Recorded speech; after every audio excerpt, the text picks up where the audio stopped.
Hello everyone, welcome to another game of Anarchy and Lunaris. Today is the day after our previous video, and we're going to be continuing the fight that we had started. I think it's time for everybody to roll initiative, and we can get started.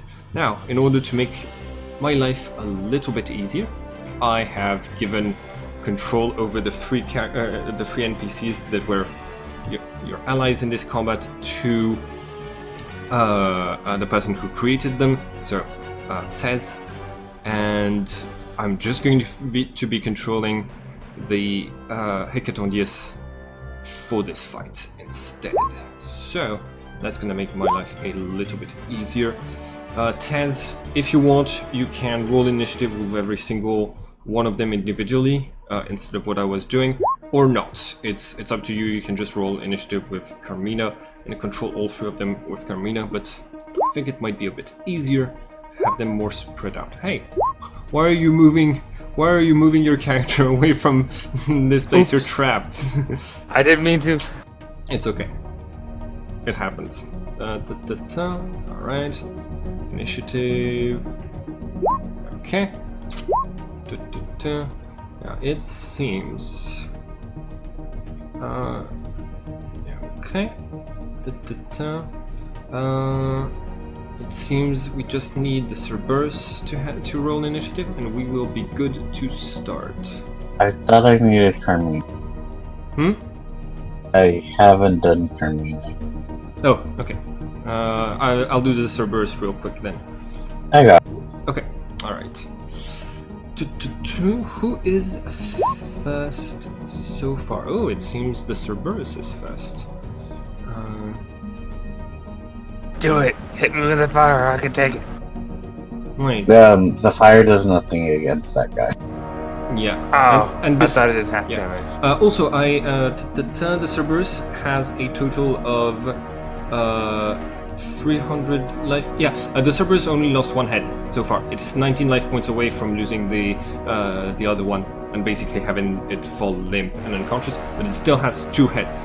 Also, it needs 5 turns to recharge. Was it accumulating key the previous turn? Yes.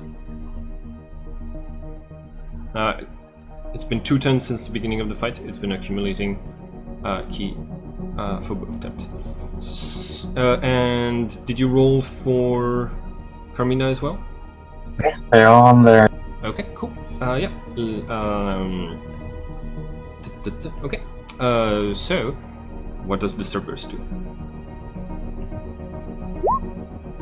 I'm gonna do that. Okay. Is it a long distance? It's Gates of... It's the key attack, I believe. It's a key technique. It's right here.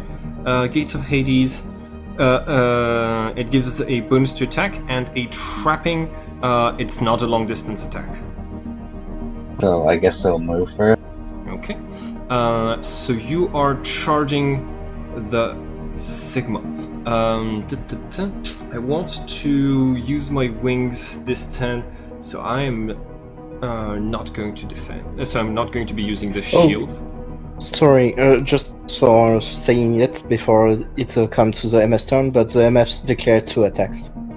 Oh, I think we forgot to do the whirlwind for the steer, but oh no, that was the first turn I did it. Yeah, that was the first turn, and I don't think it attacked this turn. The previous turn, that's okay.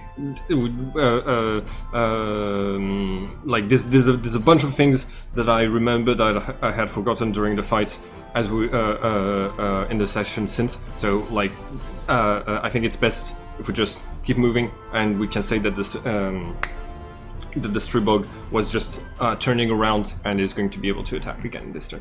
Okay, it's gonna use 2 points of its fatigue. It's going to use what? 2 points of its fatigue on top of this. Alright. How much do I get bonus for charge? For 2 points of fatigue? No, for a charge. For a charge, It's in the rules section. I'll bring it up for you real quick.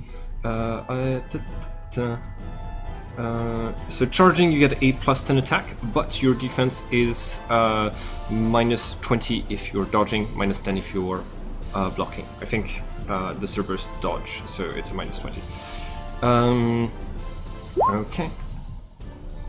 Yeah, I'm going to go regular defense because I want to be able to. Yeah, for now. I don't have points of fatigue, and yep. Okay. Yes. All right. Good attack, good defense. Did he block? Yeah. He managed to block it because you have a second head. You technically have a second Another. attack. Hold on. Do I want to counterattack? Do I want to counterattack? Yes, I'm counterattacking beforehand. That is a bonus of. Yeah, that's a counterattack, no bonus. It's okay. -10 to charge. It's -20 to dodge because you charged.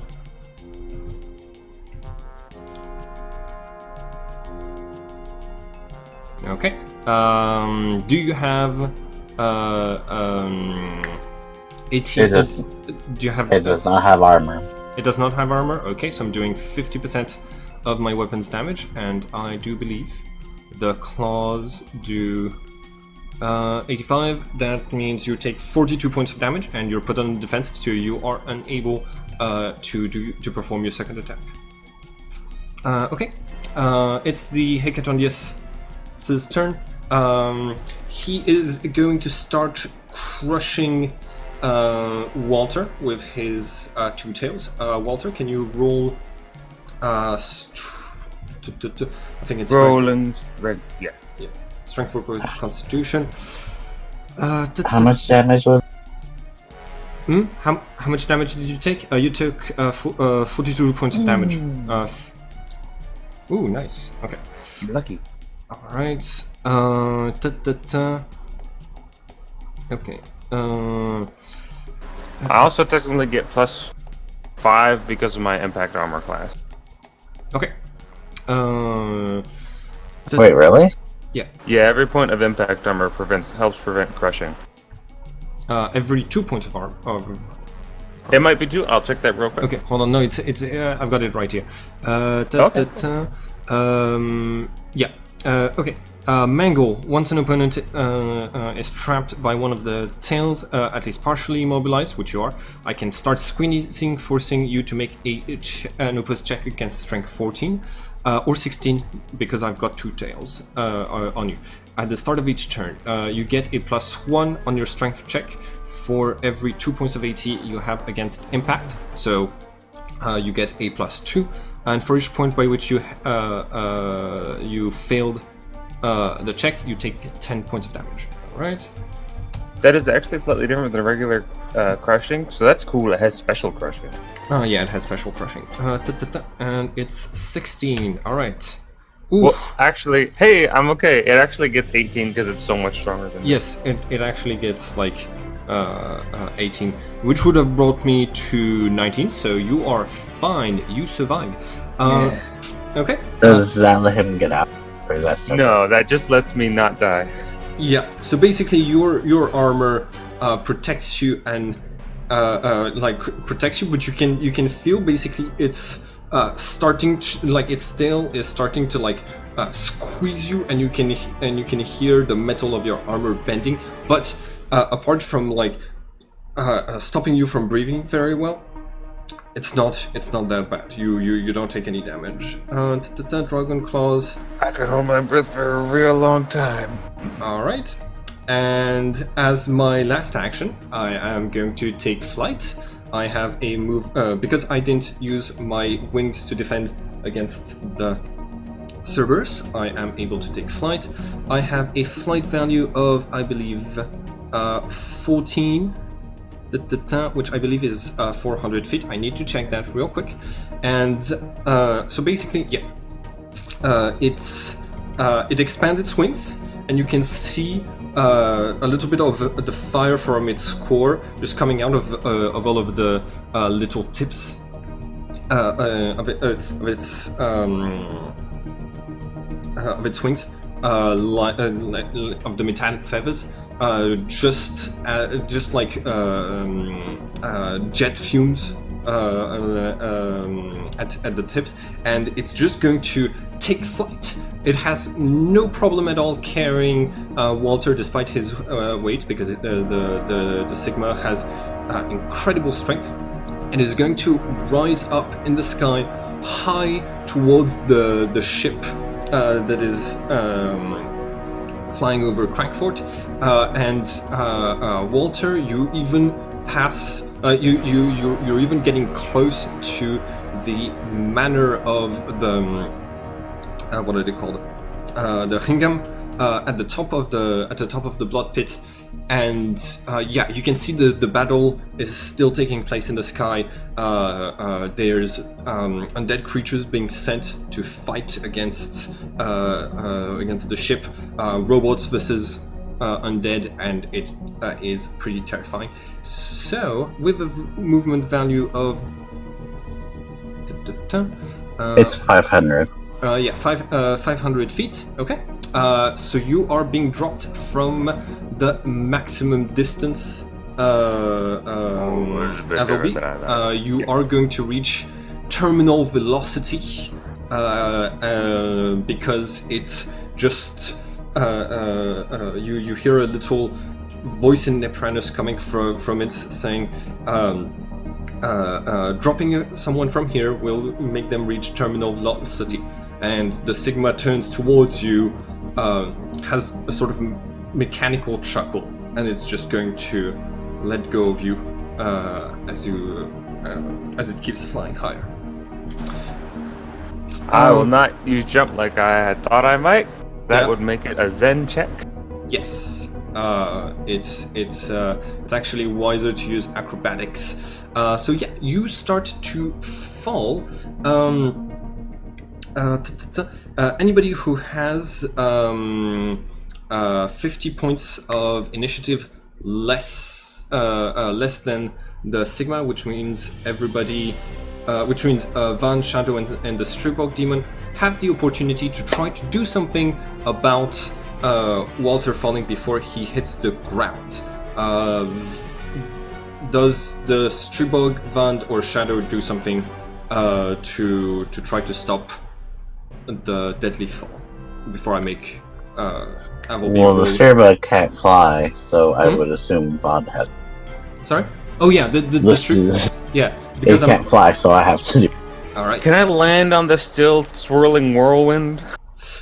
It wouldn't, because of the speed at which you're falling and the fact that you're wearing heavy armor, it wouldn't be enough necessarily to break your fall.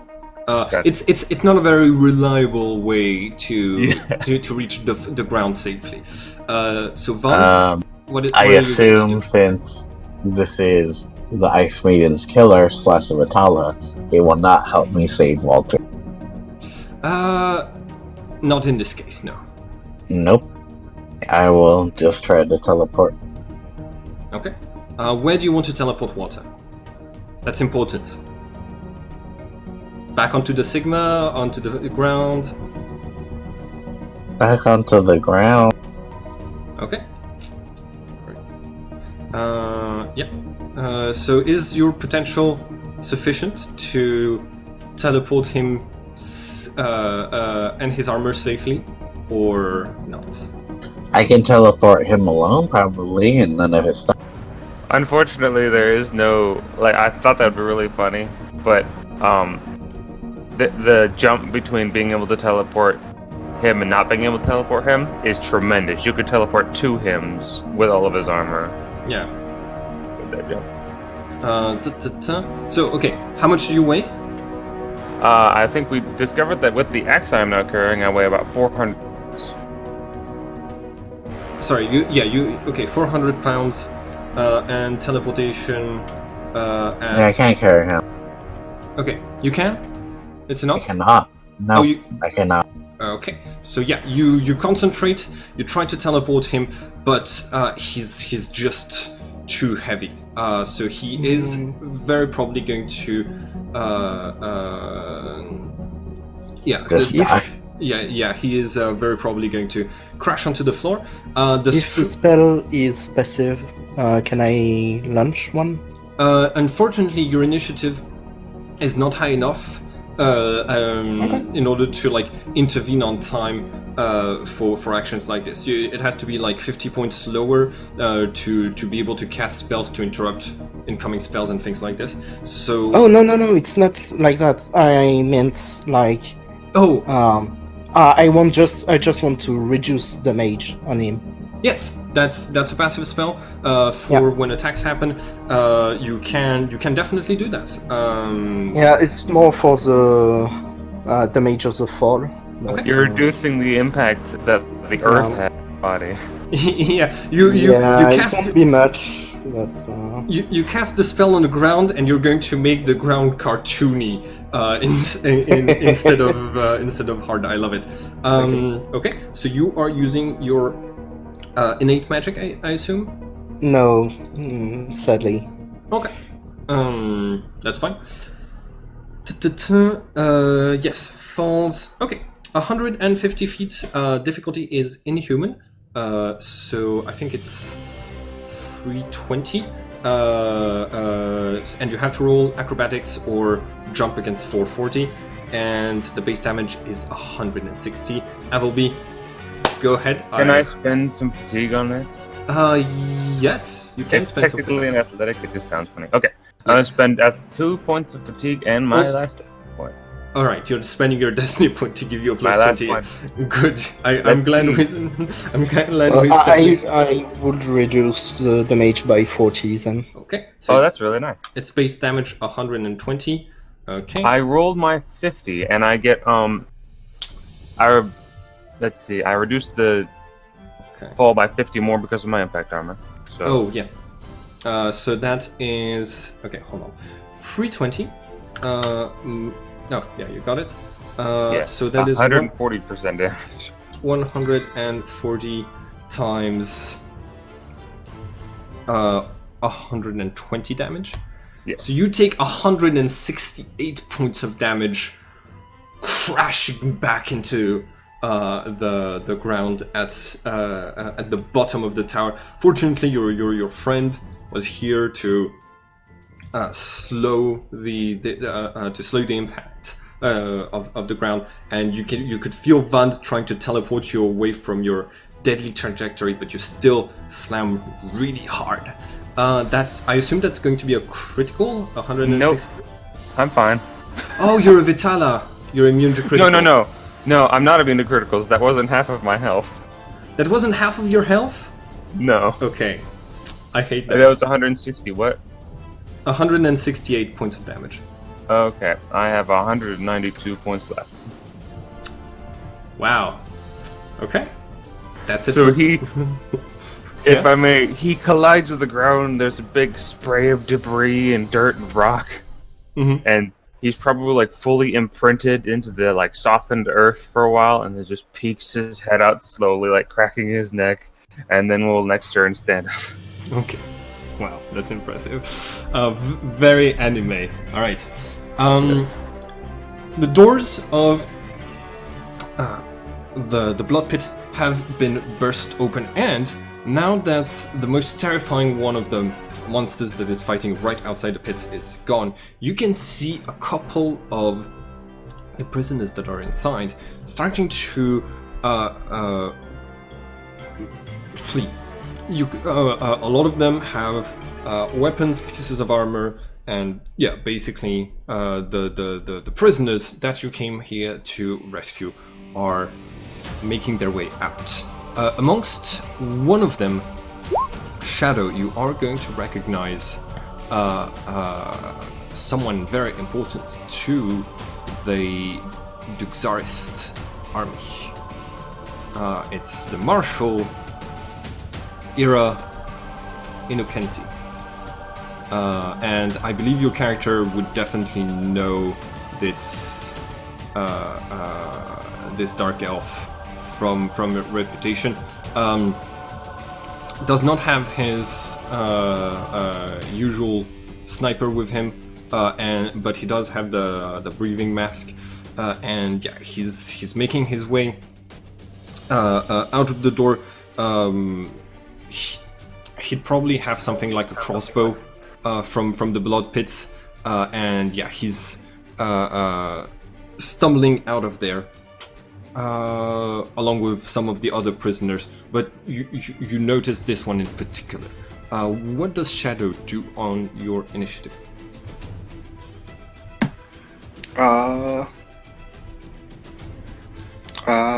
Shadow would probably hold initiative. Okay. Yeah. Alright. Vund, you've already used your psychic potential in one of your actions, but you still have other actions if you would like to do something else.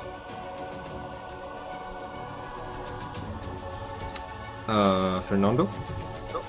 I will go and heal Walter. You will what? Key heal Walter. Okay. So you head to Walter and you put your hands on him and you start to concentrate with your physical key energy to close his wounds. You should save that for someone who needs it. Also, was the first robot you? Who else would it be? I was just making sure that was really good. We are now. Sorry, go ahead. No, go ahead. We're now entering the third. What's it called? Turn, which means that at the end of this turn, the maelstrom that has one of the Hecatondies up in the air will stop, and it will be able to move to fly around better. But the Stribog still has one turn to do things. What does the Stribog do? So is the Sigma like just like floating up there, still looking down at us? Big nukes. So the Hecatondies is just being carried by the whirlwind, and the Sigma is actually like basically just like flying over the tower and observing the situation. So I think we've got distracted just until they can escape. It still has those bombs on its back. And you see this dark elf with a mask on his face, made out of like Gestalt wood, that turns to that hears this, turns to you, turns up and says, "That can't be. You wouldn't deploy something like this in an area with civilians."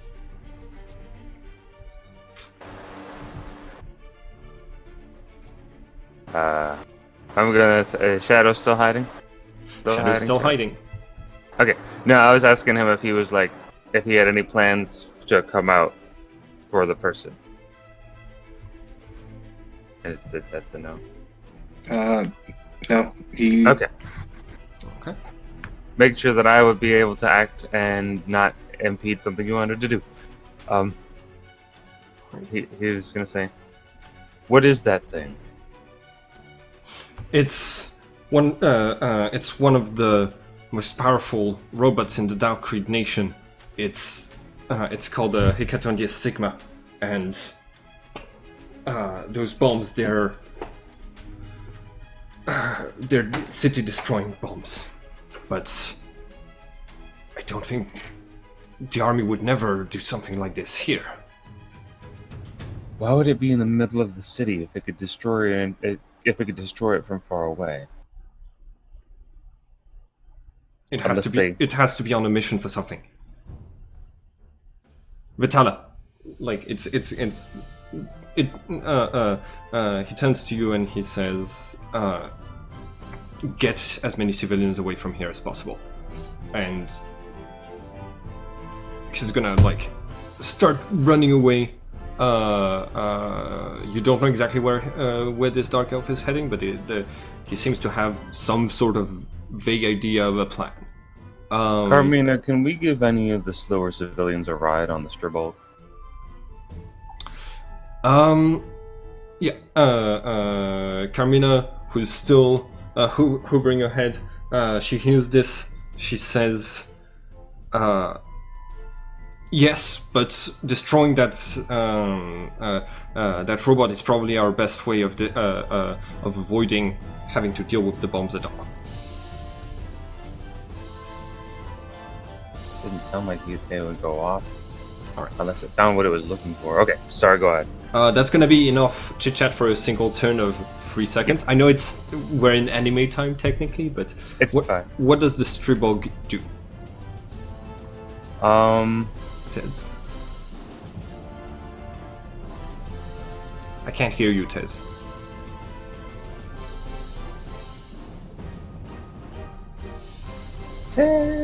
Okay.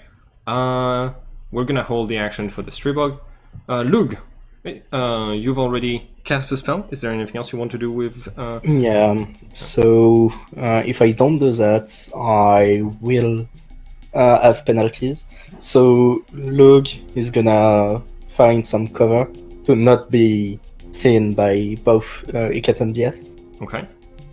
And he will roll for hide. Oh, it's more of a he don't want to be in a direct line of sight. More this kind of thing because my light will kind of give away my position. Mm-hmm. I understand, but if you want to, okay, you can get out of their line of sight, but it's... Oh yeah, okay. they will definitely know where I am, or at least have some sense of where I am. Okay. Yeah. Because I will desactivate my shield. Okay. Okay, you're deactivating your shield, understood. And Yeah. then, what do you do? Oh, nothing. Okay. Alright. Walter will say one more thing if that's okay. Yeah. Just real quick. Okay. Vund, I remembered something during that fall. Can I have that weapon back? The rapier.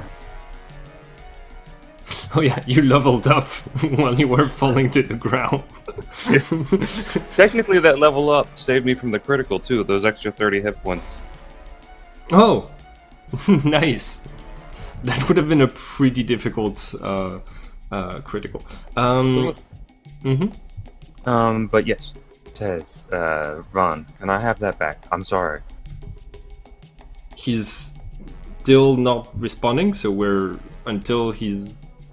until we can hear him again, we're gonna like hold off that action. Okay. Which means it's the Hecatondi's. Oh, okay, yeah. He said you can have it. Okay, it's the Hecatondi's turn. The Hecatondis is going to maneuver through the whirlwind, and I think it's going to start flying up as well, just like the Sigma, in an attempt to evaluate the situation from above, get a new perspective. But along the way, it is as it's like flying, it arcs, and it's going to attack the Strubog, trying to bring it down so that it doesn't waste an attack. Can you hear me now? Yes, we can hear you now. Okay. Sorry, I don't know what happened with them. Okay, for Stribog. Alright. Oh, open roll again. Oh, there goes my ride. Bye. Can the Hecatondius beat Zen? Oh, jeez. I hope it can. Tremendous. I hope it can. I know you can beat Zen automatically if you have a certain amount of Gnosis, and I have Gnosis 25. Gnosis rules.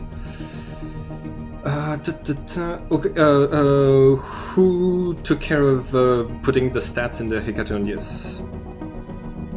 I did. Do you remember if there's anything specific about them being able to reach Zen or Inhumanity? I think it would be logical, but I don't want to make a presumption. I can have look their sheet up right now, and it says Inhumanity, but not Zen. Okay. Is it regular or? It's just a Hecatonius. Yeah, I think it was just Inhumanity. Okay. So I maxed out at 439 on my attack. Tez, does the Stribog have armor against? I believe it's gonna be cutting. Yes. Let me double check. Okay. I think it has armor against everything. Okay. How much armor? Yes. It has armor against 6. Armor 6. Okay, that brings me down to 380. Yeah, 379. So that's gonna be 370%. 3.7 times 80. Okay. Okay. The Stribog takes 296% of 296 points of damage. Okay, that's fine. It's damage really. Okay. And okay, cool. Is it more than is it half of its? It's less than half of its life points, right? Yeah, I more than doubled its life point. What? Yeah, I made it a size bigger, so it Okay. automatically doubles. Right. And that's going to be it for the Hecatonius. It's also flying up, and it has a movement value of 12, so I think that is 100 feet. It's moving around the tower, basically sort of blocking line of sight from some of you as it's turning around. It's the Stribog's turn, but what does the Stribog do? It can't fly, so it Yeah. can just sit there. It can do some long-range attack, and since it had initiative, it could have hit the Hecatonius, possibly even the Sigma, if it's still within range at 400 feet up in the air. Okay, this one, right? I thought you had to use, or you couldn't use this with the other thing, but I guess not. I think you can use stuff. I think the only thing you can't do is fly. So I have to use the beta. Okay. The beta 300 feet, which means you are going to have to hit the Hecatonius instead of the Sigma, and Yeah. I'm going to try to dodge you while flying. I think my flight value gives me a plus 10. Oh, I'm blocking. I don't know if it gives me any bonuses. And it's the first attack I'm defending against. Okay, 242. And go ahead and roll your attack. Ooh, open roll. Okay, I see we're open rolling against each other with these attacks. Nice. Go ahead and keep rolling while I check the flying bonuses. I don't think this creature has them. Oh, okay. I don't think so. Inhumanity. I don't think so either. Stribog does not have Zen. Does it have Inhumanity? It does have Inhumanity. It does have any humanity? Okay, cool. So you can reach up to 439 maximum. Flight type. Yes, I get a plus 10 to block, so I am at 252. Okay, keep, and, oh wow, nice open roll. Okay, so that is going to be /R 410 minus 252, and that means you do That damage is wrong. Okay. That damage is supposed to be 8. Hold on. I've got armor. What's your what type of attack is this? It is supposed to be impact. Impact. I've got 6 yeah. points. I've got 6 points of armor against impact. So you are It's doing armor piercing 1. Okay. So you're doing 100% of your weapons damage. What's your weapons damage? 80. 80. Okay. And even if I had invulnerability for this, I think that would pass. 80 is pretty rough on me right now. Can you roll for a critical plus 80, please?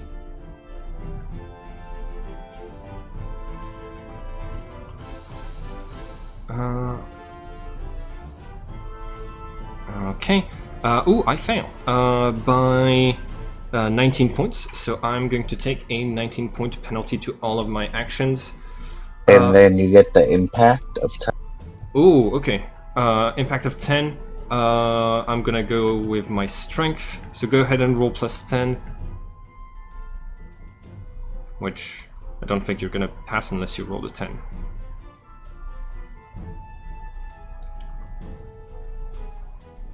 I did roll a 10. So it's supposed to be 12, so you pass by 1, so I am being flown in the air, knocked off balance and unable to act for the rest of the turn, but that's fine. I'd already acted out my turn.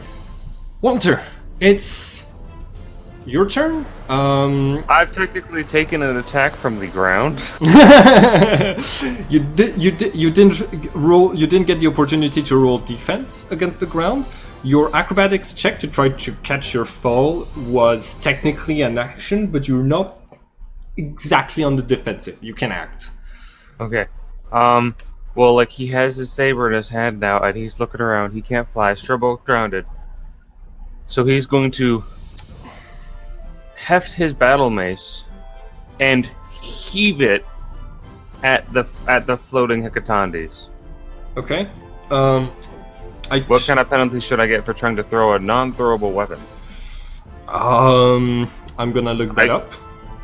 Okay. I've never found an answer, but I usually give it a -60 because you're technically using a weapon that's not made for a thing. Okay. Character who have the ability with the throwable weapons can use them in either hand-to-hand combat or by throwing them without needing to acquire the throwing module. Okay. I don't have that thing though. So since you don't have the module, I'm gonna look up the module real quick. The character is able to use his aim while throwing any object or weapon. Okay. Alright.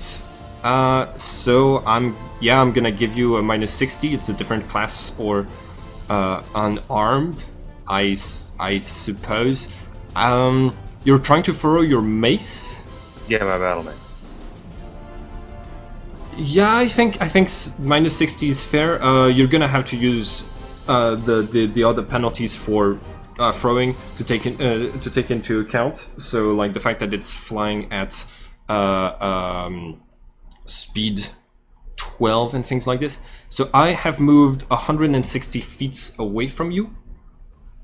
I could reach that distance, but I didn't know if it would be considered flying because it just got hit. But okay. I don't need this mace anymore. Okay. All right. So go ahead and roll with your penalties. And I -60 for throwing, and also minus what for it flying? Oh, the penalty for it flying is okay. Isn't it precision? So it's. No, it doesn't have precision because it's a warhammer. It's a giant mace. I thought she was throwing the rapier. Okay. Wait. No. Okay. I need this. Projectile modifier. Poor visibility. Yes, it is at night. No, it's during the day. Never mind. Yeah, I was gonna say. But target moving more than speed 10 is another -60. Yes. And it's tech. Is it large? Is it large? Is it? It needs to be size 22. It is. It is size 24. Awesome. So that effectively cancels out the fact that I'm attacking it beyond my effective range, Okay. which is 0. So you're currently at minus 120, and that's it. That's it for your modifiers, and I get a plus 10 because I'm flying. Yep. Actually, really quick, I could remove the beyond effective range penalty because my strength gives me 150 feet, and I could just step 10 feet forward, right? Yeah. Okay, so I give it a little hop before I throw it. Yeah. and I have You negative start 90 to now. run, and you okay. Got it. Okay. Second defense, flying, minus 50. Oh, and I fumble with it. Oh Oof. my gosh. Oof. Okay. It's a tiny fumble, but it's a really sad throw. I think it's going to shatter. Like basically, like you throw it, you miss. It's going to enter the path of a summoner's use of like an arcana that's a giant laser in the sky that's just going to like disintegrate this weapon forever. I hated that weapon. I'm trying to play it off. All right. I was going to say, I hope it doesn't hit Camellia on a horrible bump. No, I would have had done that if he'd done 75 or more to determine how bad the critical was. But That would have been so good, though. Okay. okay, Carmina. Carmina can act. Is she still floating in the air? Yeah. Can she hit the guy? No, right? Technically, if her attack is able to reach 80 feet, I'd say yes. What's the range? 25. 25? Okay, so she is unable to get the Hecatonius. So I guess she just floats to the ground then. Okay. Alright. Both of the Hecatonius now have cover behind the tower. It's the MF's turn. I don't think the MF can do anything, but... No, not really. But he will escort civilians. Alright. Escorting civilians. Got it. There is one thing I wanted to check. Yes! I am allowed to make a resistance check every day, but also every time I take orders that go completely against my normal behavior. You told me to attack a commanding... a commander. I should have made a mystical resistance then, and I'm going to do it now. Go on. What was the difficulty you cast that spell at? 150. I'll go recheck. I think it's 140. If it was advanced. He gets plus 10 It was because of his advanced. hilt. Yeah. Oh, 150. It was 150 because of the hilt. Okay. Magic resistance. Come on. No! Alright. Yeah, don't worry, I won't skip it more than a day. Else I will lose mana daily. Yeah, but on the other hand, having a pet's level 6 that does 180 damage is worth it. It's like a familiar. Yeah, it's worth it, but yeah. Alright. Being a summoner, you can have one that is much bigger level than you. That's fair, but you're not a summoner. Yeah. Okay. Alright, so the MF... you can see it beeps. It tries to regain control. It does not regain control. New initiative.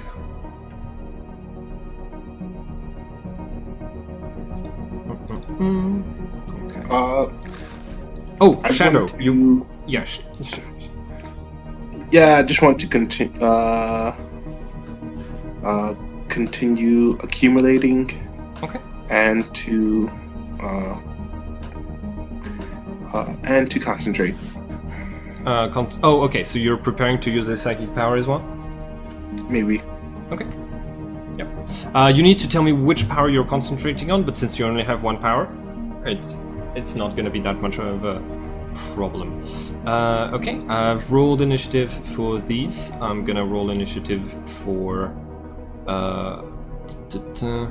Okay, Fernando, you've got this. All right. Appleby, can you roll initiative as well, please?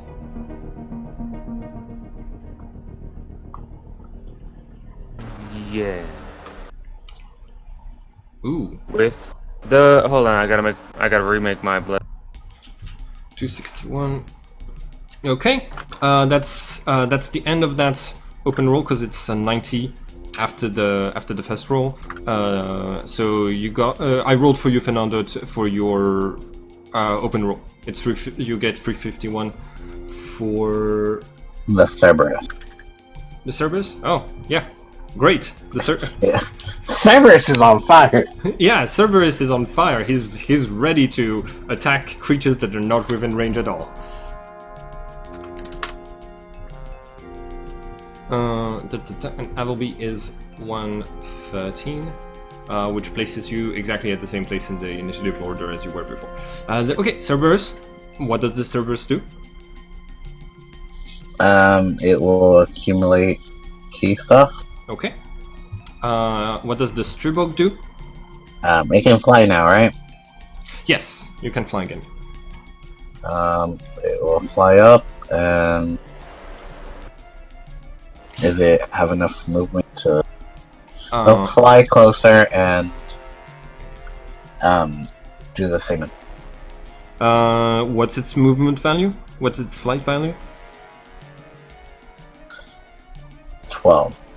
12. So you are able to move it exactly the same speed as the Hecatondius. You are you can pursue after it, and you won't be very far behind it, if you'd like. Will I be able to make a melee attack against it, or am I too far? You would be too far for a melee attack because it was already out of melee range when it started to fly away, and then you have the same speed. Okay, I will do the same. Okay. So you're using the alpha or the beta? The beta, because that one has range. Okay. Oh yeah, it's a okay. Got it. All right. Dodging. Well, no, blocking. Plus 10 because I'm flying, and I think you get a plus 10 as well because you're flying. Yes.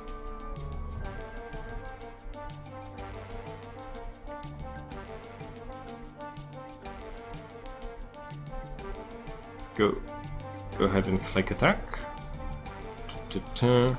Oh, okay. You put me on the defensive, but you still get the impact though, since I did hit. Oh yeah. Okay, so you're just trying to like crash me against a building or something. Go ahead and roll your stat against my strength. Oh, it should be one lower. Okay, so you pass by 4 points, and your value is lower than me. Gosh, I love opening new books to go and look for different rules. Okay, impact. This is a Dominus. Okay, so your strength is 10, and I failed by 4. That means it's a gravity 2, and I'm thrown between 30 and 60 feet. Okay, you're going to throw the Hecatondius against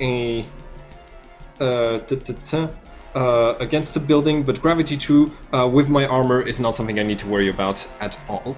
So yeah, you throw me against a building, I crash into it. The Hecatondius just picks himself up, didn't take any damage. Shadow, it's your turn. Do you want to do something this turn?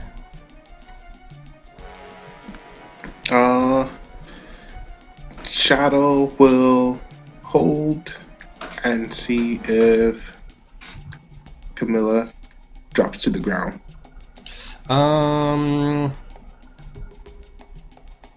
I think not. I think what's most likely is that she is going to get the Strubok to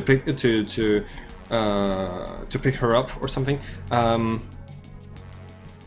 don't know. It's kind of a tricky situation right now. I'm gonna let Fernando control the keep controlling the character. So you're holding your action. Well, the Starebug already did stuff, so most likely she will hit the ground. She can still hover for like one more turn as she's still gliding. Okay. The Sigma is doing something that y'all can't see from how high it is. It's Carmina's turn. What does Carmina do? The whole basically, now that the two Hecatondiers have taken flight, it seems the situation is a little bit more problematic since most of you can't reach them. So what do you do?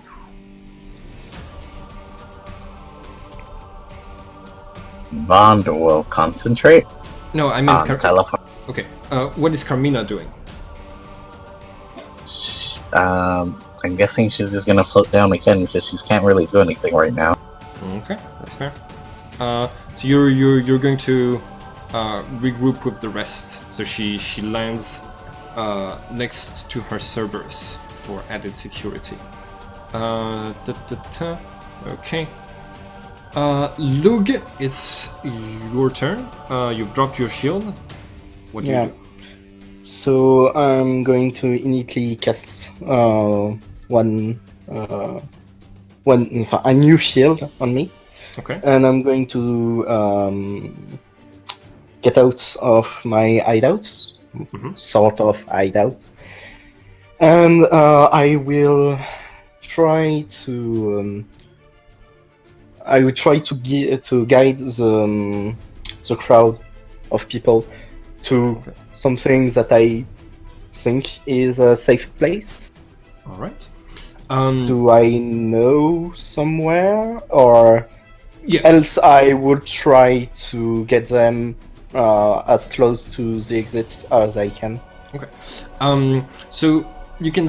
Okay. So there are some people who are exiting. You, if you want, you can go inside of the blood pits to try to get more people out, or you can you can guide those who are already outside towards the place that basically you have a hiding place that was prepared nearby to bring the escaped prisoners into, since your mission was a rescue mission for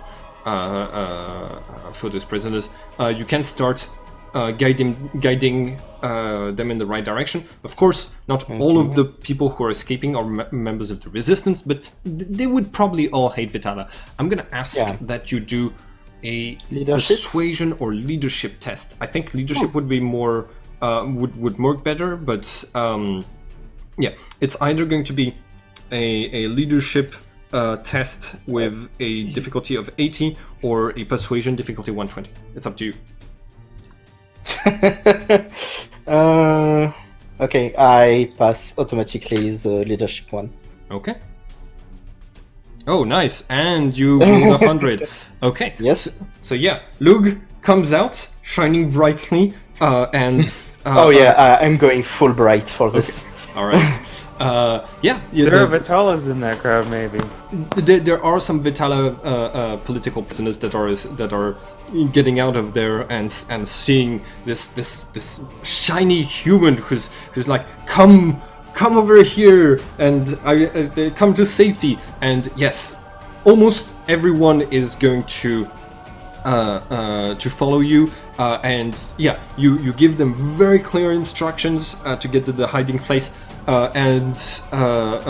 like you in your turn, you're going to like get them started following one another in this direction. All of the people who were starting to escape on their own are going to be doing this. There might still be people inside of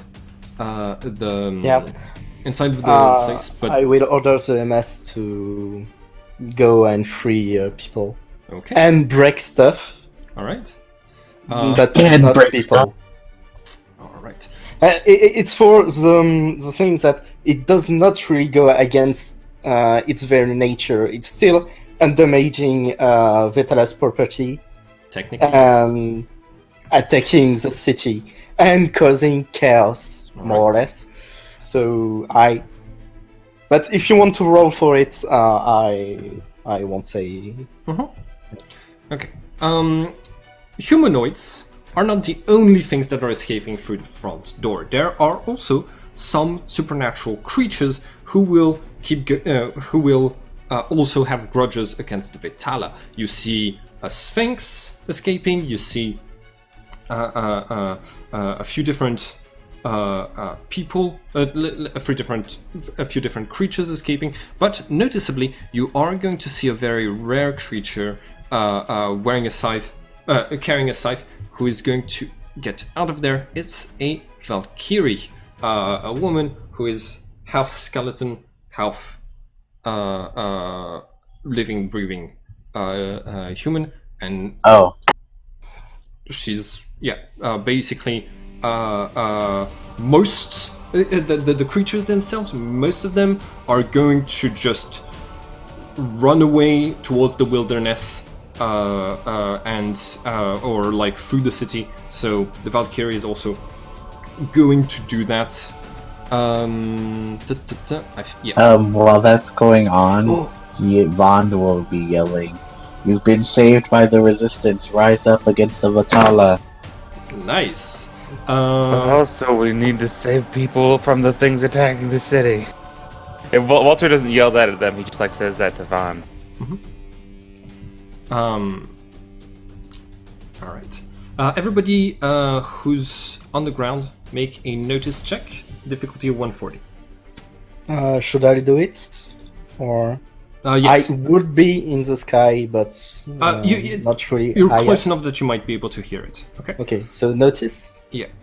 Notice. Okay. So Walter is going to notice it. Luke's gonna notice it. And Van might notice it. Yeah. So the three of you are going to hear the Valkyrie saying, "Finally, I can resume my hunt." That's all you're gonna get from this character for now. Vand, it's your initiative. What do? You wanted to get people to know that it was the Resistance who saved them. Are you trying to get more people to be part of the Resistance? In this case, it would probably be persuasion.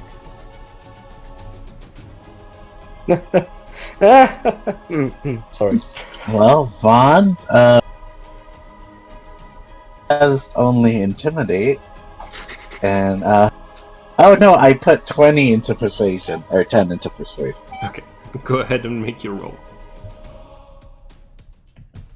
Do I get a modifier since we did save them from doom? You get a lowered difficulty. Yeah, they know it's the Resistance who saved them. That's if they choose to do something with that, it will be up to them. But you've told them; they are aware. Do you do anything with your psychic powers? I will concentrate on the teleport and also fly up a bit. Okay, so you start flying up. Oh yeah, so many of you can fly. What's your flight value? 12. Okay, so you are as Oh no, fast. sorry, 10. 10? Okay, so you're slower than the Stribog and the Hecatondis. Walter, it's your initiative. What do No, you I lied, it is 12. Oh, okay. I am as fast as... Well, Walter's mace is gone and he can't see anything. So he's just gonna say, "We should come up with some sort of plan. I don't think we can go and fight the Sigma as we are." Okay, I plan to teleport the bombs somewhere else. That's a good idea. Where should I put them? That is a good question. On the palace of the Vetalas. I was thinking that too, but someone yelled at me last time for destroying the Talo property. Was that me? You, among others.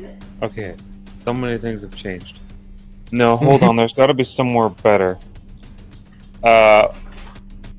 Just casually, me thinking in the heat of the moment, where would a place that I'd really like to put the bomb be that isn't our current ally's house. Like a place that is sort of central to the Vitala hierarchy. Somewhere good. The not the reserve. What's it called? The casern. The military building, on top of which the secret university portal is. That is a central point to organize the entire armies of the vampires. Okay. Likelihood of innocent casualties. Yes, still. You don't know the range of this thing, but unless it blows up above the city, it's like basically the only place. Like there's a place where you're very likely to kill mostly Vitalas is if it blows up only the top portion of the city where all of the manors are, and. Unless you know the range exactly, you won't know like how much damage will be produced. But there are other towers than the Hengam and the Galmor towers. There's also the what's it called? The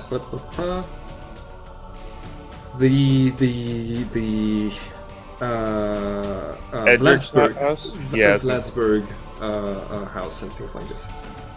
Vand, I don't think there's anywhere we can put it that would for certain not cause civilian casualties. It's a weapon of mass destruction. So naturally, Vand can relate to it because Vand's was cloned from a weapon of mass destruction. Vand is pretty much a weapon of mass destruction. Also, Carmilla, can I use your Stribog to enter battle if we are going to? I have no other way of flying. Yes. Okay. Then thank you. And I will move to the Stribog and mount the Stribog if possible. The Stribog I assume they're gonna ride it together, right? Yeah. The Stribog is gonna land back on its turn. I think we're almost out of combat. Does the Hecatondius... Oh, yeah. The Hecatondius is flying away still and preparing something. And the MF... what does the MF do?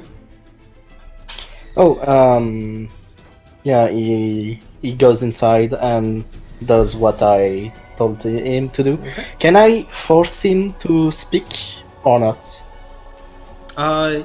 Yes. Yes, you can do that. Okay, so I would like him to tell that Lug, God of Light, liberated them. Mm-hmm. And that the resistance will provide them shelter. Just follow the bright lights. Okay. It enters the blood pits. It makes its announcement. More people are coming out, and all of you can see the inside of the blood pit a little bit better. On the ground floor, there's this metallic grid, basically just like a metal plate with a bunch of holes, and it has been stained red by the blood that has dripped through it from so many casualties who died here. And under it, through the holes, you're able to see there's a complex structure of tubes, basically directing the flow of blood downwards, deeper into into the structure. Above the ground floor, there's different structures, towers, hanging cages, and tubes through which creatures might be dropped from the top of the tower. You can see that there's some places that have nests made in them for creatures that might have that when they're not fighting might have found a way to just live in this place. Some of them look much nicer than others, and part of the structure have dark elf graffitis on them. Others have like symbols associated with magic, and like different parts seem to belong to different factions. It's like this big prison that's very like chaotic. But more and more prisoners are coming out. You can see that there were a lot of undead guards inside of the structure, a lot of which were either killed by the prisoners escaping or by the Hecatondius before the beginning of this fight. Do you regroup to where do you regroup to prepare for the attack? Walter, you're the one who's trying to mount an attack against the Hecatondius. You're in front of the door. Do you just get everybody to come to you? I'd like to if I could. Okay. Obviously, Ivan has the ability to do this. But I don't know if this is such a machine that could be taken off guard, even by you. So, I think, once again, it'll be up to the rest of us to provide some sort of distraction if we can. Okay. Luke, are you there? Yep. Okay.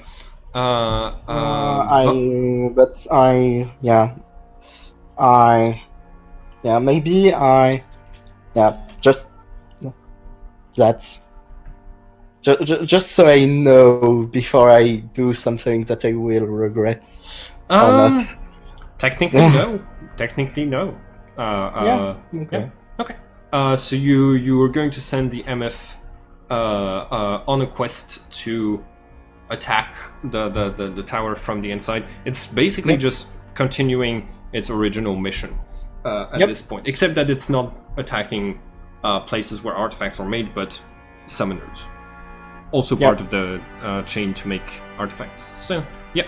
That, and I surely, as I can't really do anything for the group right now, I surely, if not every civilians are in safety, I will stay with them for as long as it needs. You will what?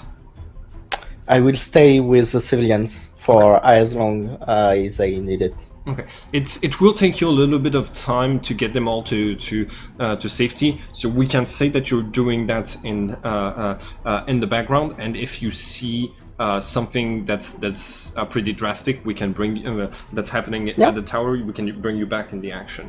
Vant, you were flying upwards. You see that the other flying people are just like the Stribog and Carmilla are basically like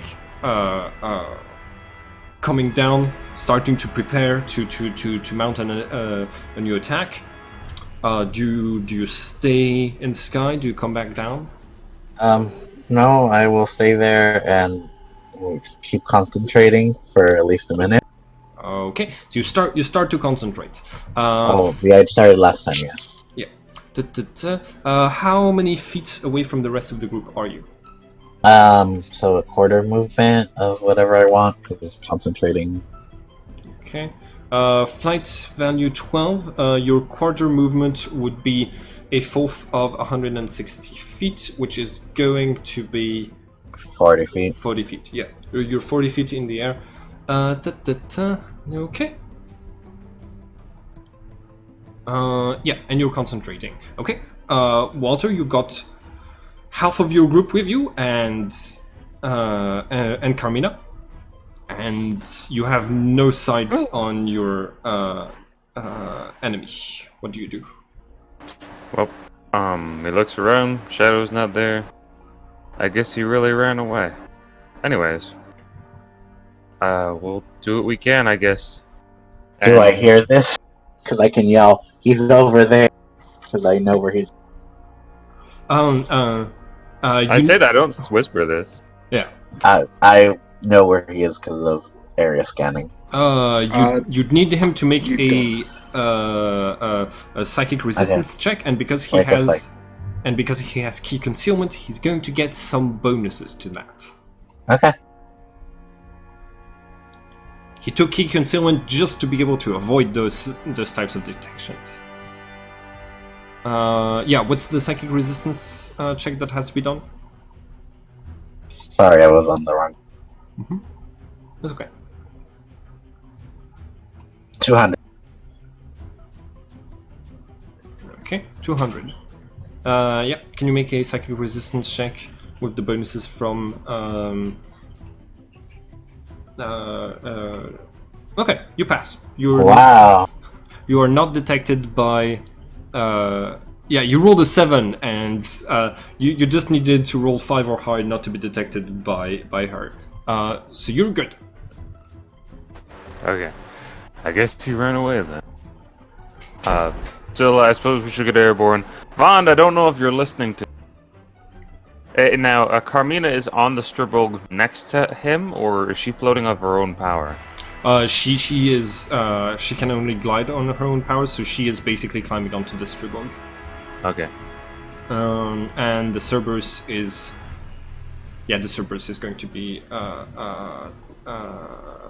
taken with the Stribog as well. In that case, Van, I don't know if you're listening to me. I hope that you do not teleport any of those bombs into the city without knowing who they will hurt. But perhaps you could teleport them into the snow on the mountain. They might not go off, and you might be able to use them later. Okay. That's where the old ones live, or the Church of Many Gods live. I mean, not just that mountain. I assume there are plenty of snowbanks in the vast area around the city.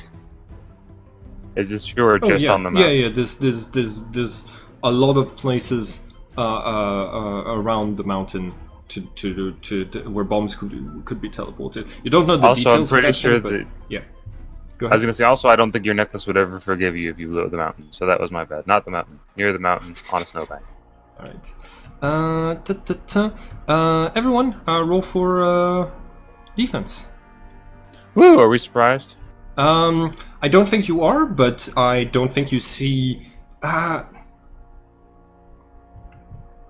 Roll for initiative first, and then roll for defense to see if you're surprised. Should I too? No, you're out of the range for this. Okay. Yeah, I didn't select my icon. it's okay. Oh, It's just for this turn before we roll initiative again. For yeah, okay. Before we roll a new initiative, for the turn after combat to resume. Anyways, okay, yeah. None of you are surprised. So everybody who's on everybody who's on the Stribog and Vand, you get hit. You are going to be within range of this first attack, and the second attack is going to target everyone, but not Vand. You're basically going to be hit by 2 domes of destruction by the 2 Hecatondiers. Oh, I should have attacked with this one first. It's fine. Is that a electricity attack? Yes. Oh, it's electricity? I thought it was just plain energy. Oof. Okay. Hecatondier Sigma. Yeah.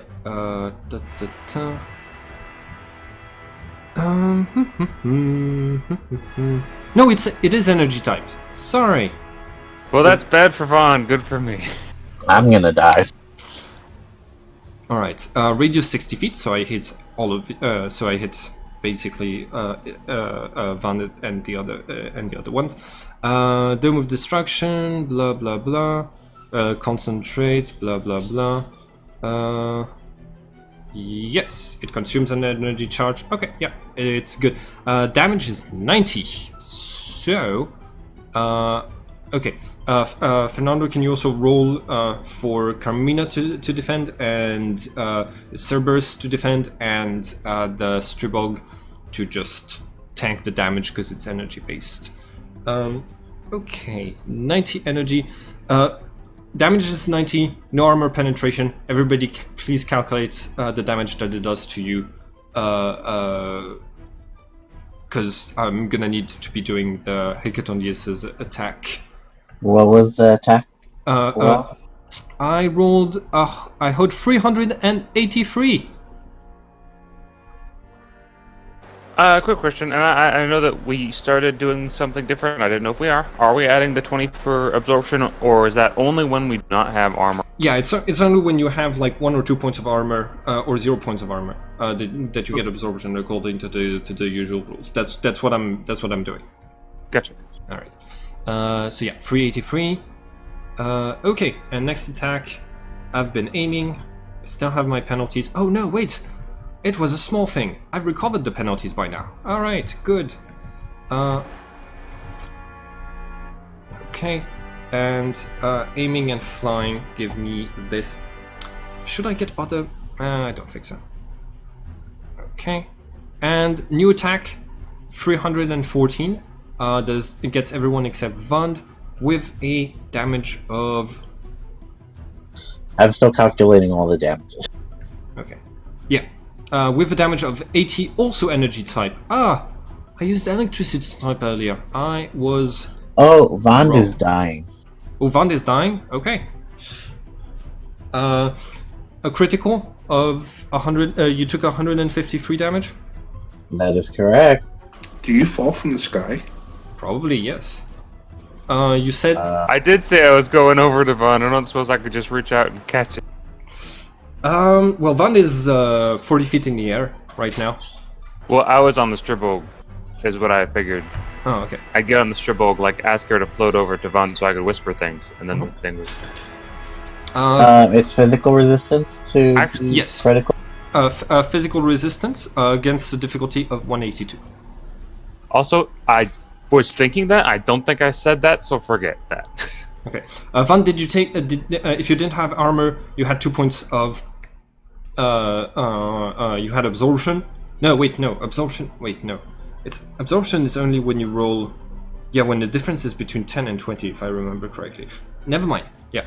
Okay. You take a critical of 40, so you just have a minus 40 to all of your actions. How many life points in the negative are you? 38. 38. What is your Constitution modifier is 8. No, what is your pure constitution? 8. 8? Okay. Yeah. 2 hit points. Oh yeah, you're 2 hit points from certain death. Oh, wow. Lucky me. Alright, and you fall to the ground from 40 Do feet. not bleed. I want to. I don't have. I have less than 50 initiative. Can I run to catch? You can try to catch her. It's gonna be a feat of strength check for you. Every difficulty that you pass is going to give her a 20 bonus on her acrobatics check. Vand, roll acrobatics with your huge penalty to cushion your fall. Well, technically, she'd be unconscious. Oh yeah. Okay. All right. Then never mind. Walter. Feats of strength? Yeah, feats of strength to catch I'm someone. gonna spend my last little fatigue point. Okay. Wait, so you're at 0 fatigue? No, I'm at my last Okay. fatigue point before I start taking big penalty. Got it. It's gonna be basically the difficulty with feats of strength as if she was as you would have to make if you were making the acrobatics check to cushion the fall. 40 feet is going to be very difficult. So I think that's 140. Yep, 140 is very difficult. Okay. In that case, I'm super good. Okay, yeah, you catch her. You cushion her fall, despite the fact that your arms are metal and that she fell most of the way. You still like cushion her fall sufficiently that she does not take any more damage. Vand narrowly escapes death once again. Well, she's still gonna be bleeding by the life and death rule, so that means we have like 2 minutes. Okay. If she does it to heal her. Okay. Also, Walter, I let you do this. You were put on the defensive by the 2 attacks. Were You're you not? right. You're Okay. right. I could have absorbed the attack, but I was not thinking to. Wait, how much MK does Shadow have you? I think Shadow has used most of his martial knowledge to have energy attack and everything else that he's got. Shadow? I've used all of it. Okay. Did you get any extra? What? Oh, I never. I'm like, did you get any extra? Yeah. Walter, here's what we're gonna do. Yeah. We're gonna say that basically the force of the explosions sent Van flying up a little bit higher. You lost your turn. Under new initiative, you're able to get up, run, and catch her before she falls. Okay. Everybody, the second attack, it was 314, so roll your defenses against the second attack with a minus 25 to defend. With I damage actually rolled. 80. Sorry. I actually rolled and took no damage. Oh, nice. And damage is 80. Okay. And that would probably hurt Carmina, the Cerberus, and the Stribog. Actually, Tez, I'll let you calculate how much damage that is, if that's fine with you. Tez? Yeah, it'll be a while. Alright. Well, even if Van is unconscious, you still have 3 characters you can play for the rest of this combat. What was it? The hit? Difficulty 314. I rolled pretty well on both of these attacks. 314? Okay. Yep. well, oh yeah. I was gonna say if it will sort of like go with the narrative and like be sort of a comeuppance for me being able to do that, I will happily say I absorbed the second attack, which would deal damage to me then. Okay, yeah, let's say that then. I think that's fair. In that case, I got hurt, but I didn't lose half my health. I lost 72 points of health. All right. Not critical. Okay. Walter, yeah, you just took both of those hits. You look around you. There's destruction. Van is unconscious in your arms. There doesn't seem to be anybody left in the blood pits that need to be saved. And yeah, and the Sigma seem really determined to get inside that structure for a reason you don't understand. Carmina. Do I see that? Yeah, you don't necessarily see it, but you hear 2 explosions, one after the other. You turn around, there's bright flashes of light, smoke clears, and you see your friends were hurt pretty badly by the Hecatonians bombarding the place from above. Okay. Yeah, we'll see. So just no. I'll do it later. But okay. Sorry, Roger. Go on. I was just gonna say I need to see if Camina survived before I can talk to her. Okay. Camila survived. Oh, okay, so she's still floating around? On the Stribog? Yes.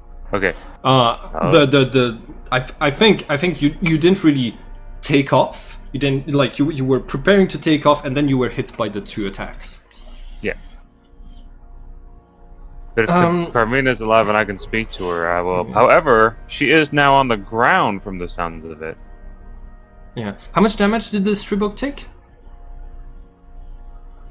Took 280. Oh, okay. No. Still pretty fine then. Oh yeah, it has a shit ton of hit points. I didn't want it to. All right. Yeah. Thank you for making a resistant familiar. I appreciate that.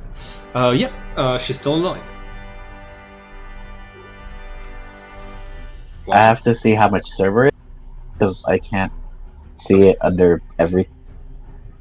Oh, yeah. Cerberus still has 77 life points, apparently. It blocked or dodged the first attack, but I didn't take damage from this first one. I mean, dodged the second one. It didn't take damage from the first one. Okay.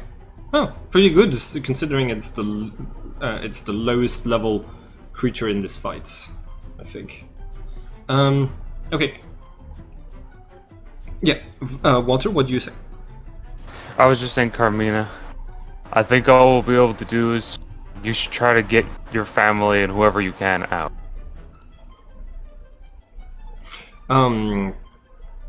She considers the thing and like looks at the Sigmas that seem to be preparing for another attack. She says, "What are they after?" And she waves her arm, and she's gonna tells the Stribog, "Go tell my family to get out of the structure."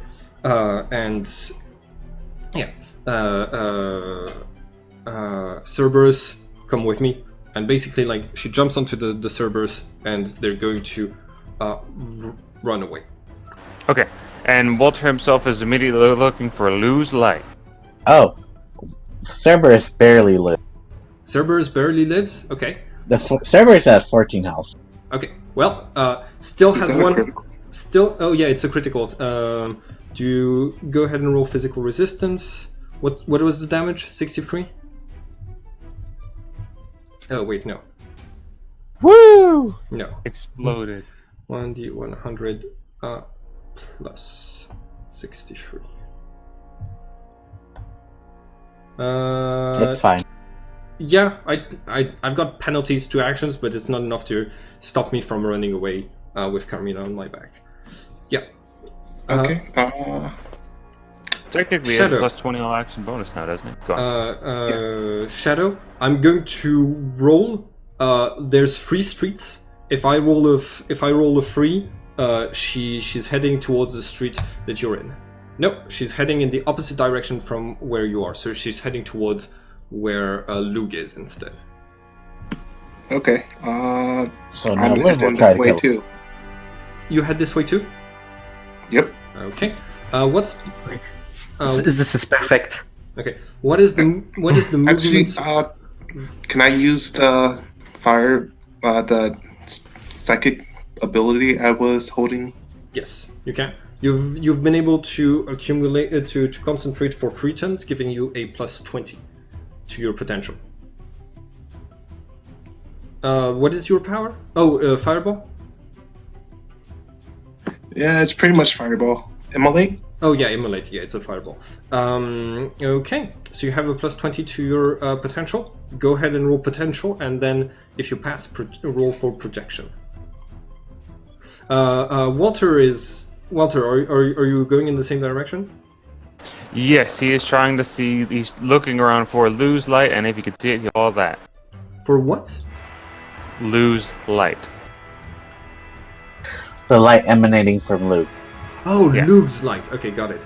And Van is in your arms, unconscious. Got it. Okay. By the way, I have Just one thing. Shadow.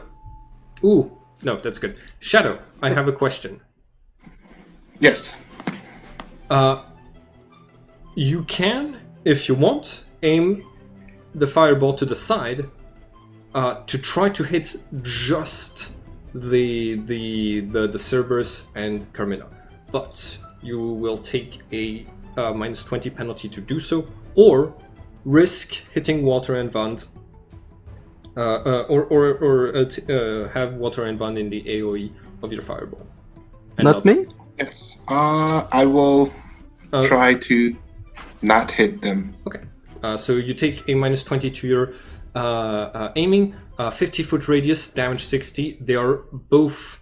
They are going to be surprised by this. It's 80. I have the one that. Oh, courage. No, not courage. The advantage. Oh, that yeah. bumps it up one. Isn't it bumping it one when you? Oh wait, no, it's for fire specifically, right? Yes. Okay, got Psychic it. inclination. Yes, got it. Damage 80, 30-foot radius. I'm surprised, and technically, yeah, they're heading away from you. They both have minus 100 to defend. Van, can you make both defense rolls, please? This is Cerebug. What am I rolling? This is the Cerberus, and Carmina are getting immolated by Shadow. Okay, well, he has to roll for Jack. Ooh, buddy. That's a good roll. That's the Cerberus? Yeah. Okay. Since Carmina is on his back. Wait, no. Oh yeah, you're at minus 200 because surprised and at the back. So so the Cerberus is going to take 120% of the weapon's damage and roll for Carmina with also minus 200. But she has armor, so I think the Cerberus is dead unless it has fire immunity. No, they didn't give it shit. Huh? They didn't give it anything. Oh, okay, yeah. The Cerberus is burnt up in the fire and dies. Roll for Carmina's defense at minus 200.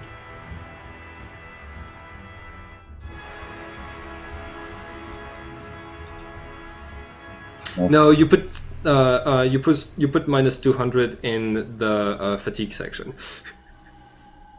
God damn it. Yeah. She could spend fatigue to dodge. That would be a good idea. She has 6. Yeah, she could spend 1 or 2 points of fatigue to dodge because otherwise she has a chance of dying here. Okay. She's going to take 110% of the weapon's damage, which means 88.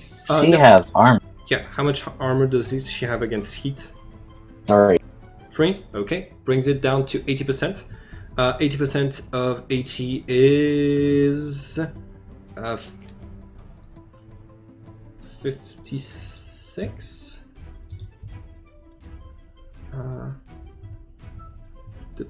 Yeah, it's 8 times 8, basically. 64. Takes 64 points of damage. Not even a critical, she's fine. But her Cerberus is very, very dead. Okay.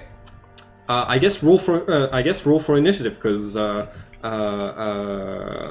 she is. Why wouldn't she still fly away? Huh? Why wouldn't she just keep flying away? She no one can't, can really care. She can't fly away because The Stribog can. Yeah, the Striboid could come, pick her up, and fly away. On its initiative, we still need to determine if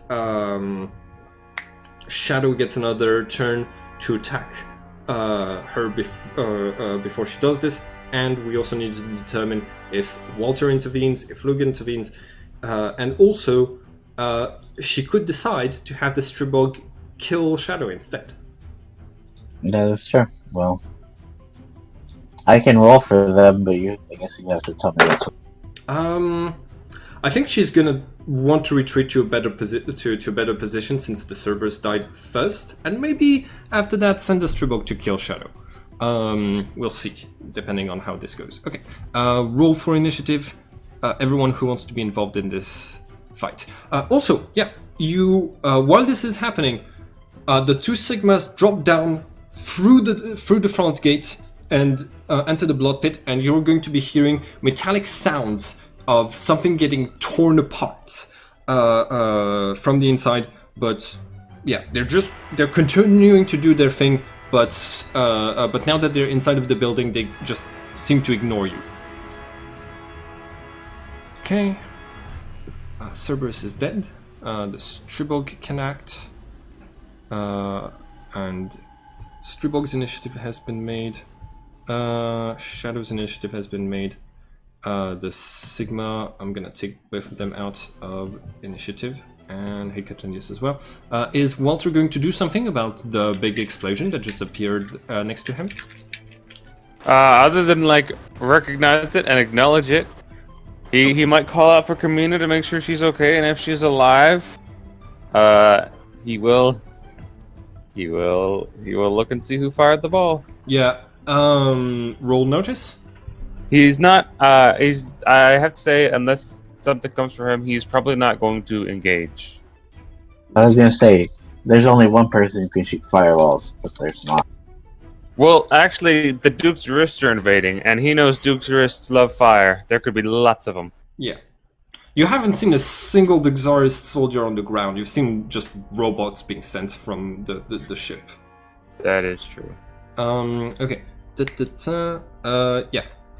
Shadow, you are the first to act. I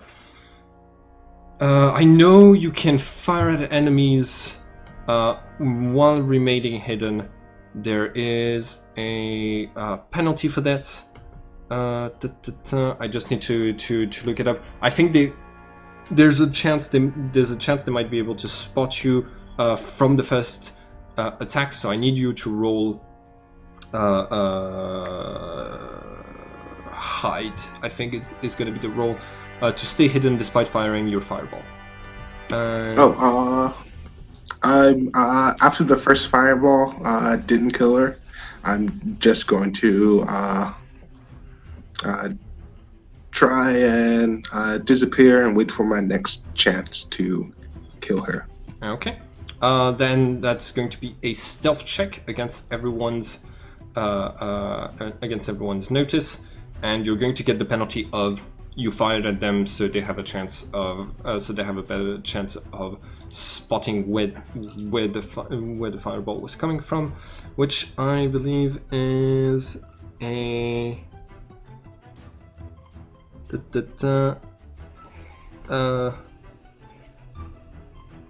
okay.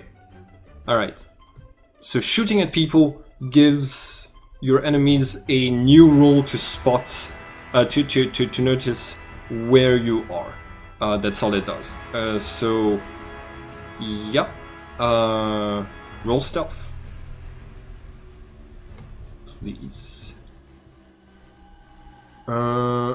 And Fernando, can you roll notice for Carmina and the Stribog? The Stribog is going to have the plus 20 of... I thought if you hit someone, you get like a +2 see. According to what I'm reading, a character, it's just a bonus notice or search check to locate him every time that someone fires.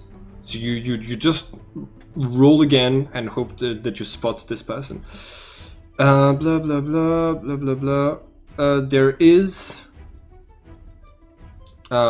smoke in the area, and there is and yeah, they're not gonna. I don't. Yeah, I think you managed to get away without being spotted, Shadow. Doing what you do best, attacking from a distance and then retreating back. Yep. Oh, so they changed how stealth works in Core XX. If you want to make a stealth attack, it can make a stealthy attack. So use the lower of stealth or attack, which in this case it was attack for him.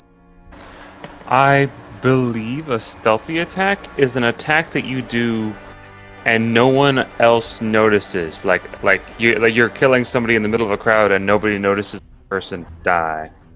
I don't know if that's exactly what that is. Yeah. If you did that would be super impressive. It'd be very hard with a fire.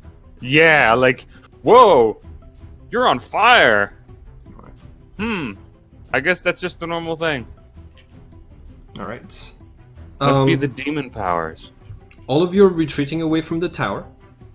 After about a minute of running through the streets, you see you turn around. The metallic sounds have stopped, and you see the figures of the two Hecatrondies flying upwards.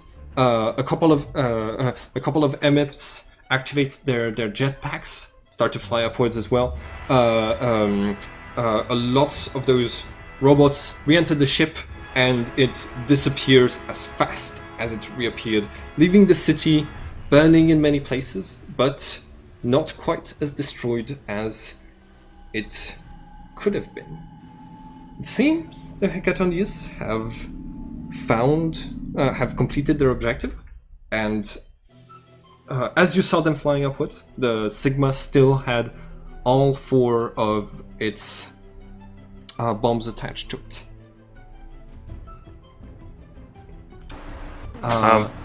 You are very near the hiding place where you brought, where you were going to bring most of the prisoners. There's a lot of them there already. Do you just finish your mission? Do you go back? What do you do? Well, I would like to draw you know, attention. I was going to say, I'd like to draw attention to the fact that Vaughn loses a single point of life every minute, so that's 1 of her 2 gone. Lou, can you heal at all? Sadly, my magic was used to save you from your fall. We need to ask any of these prisoners. I can pray to one of the superior gods Oh yeah, you could ask to one of save her the. life. You can ask If- one of the people to help. That sounds like a good idea if normal logical thinking doesn't work. Let's find somebody who has magic. Were there Sylvain or Daima in the group of people we're saving? Hold on. You have 40 points of Elan, right? Yeah, it's about that, yeah. Yeah. You know you can just put your hand on someone and help them when they're in this. Yeah, but you didn't tell me that I had this power. Oh no, you have all of the powers that are within your own thing without having to buy them. But we need to buy. Oh no, okay, you don't need to buy them because it's too much of a headache to just buy the points. Okay, nice. Oh yeah. So yeah, I will do that. Yeah. Okay. You put your hand on Vand. A light emerges from your hands very naturally. You're not using any of your magic, and Vand stabilizes. Okay, and then I heal myself with my key healing. Stabilization doesn't mean that you regain consciousness. Yeah, you're just not bleeding out anymore. Now, you need to roll a physical resistance. No, you're stabilized. No. She's stabilized. Yeah. Yeah. Cool. All right. And Okay. Also, thanks for lowering that light. Yeah. Well, I figured that you would have been bothered by that. Carmina has basically just run a couple of streets away from you, said, yelled something about. It was nice fighting alongside. Next time we'll probably be enemies before disappearing around a corner to finish. Oh no, she doesn't need to warn her family anymore. But she's got fires to put out and stuff like this. Yeah, but how much damage did the MS did?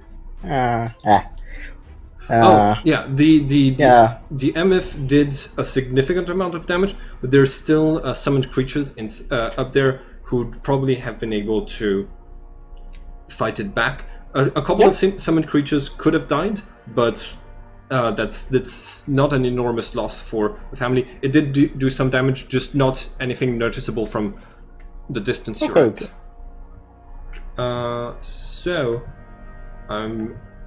Okay.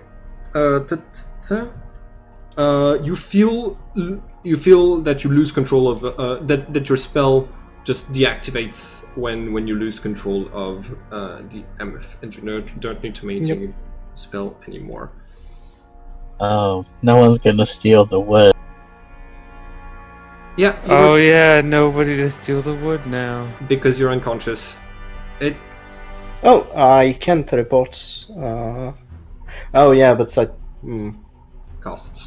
Blonde didn't tell nobody she wanted that wood, and I don't know why you would steal it other than Blonde. Did the ones that burned all the way still have some materials? Yes. Okay, so I will take that. Why? Why? Because Van said that she could rematerialize. I don't Oh, think yeah. she Do said. things with Forge. Did she say that to you in character? No, but Yes, because remember we were within talking about how he. Walter's armor. Yeah, he said Okay. if it breaks, he will fix it. All right. In this case, you head back to the scene to recover the Hekatondi's body. Okay. Okay.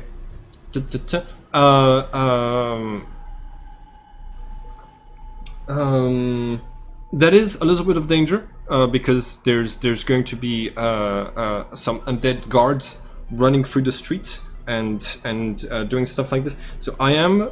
Do you try to hide from them? Depend. What types or guard are we speaking of? Oh yeah, I know what you mean.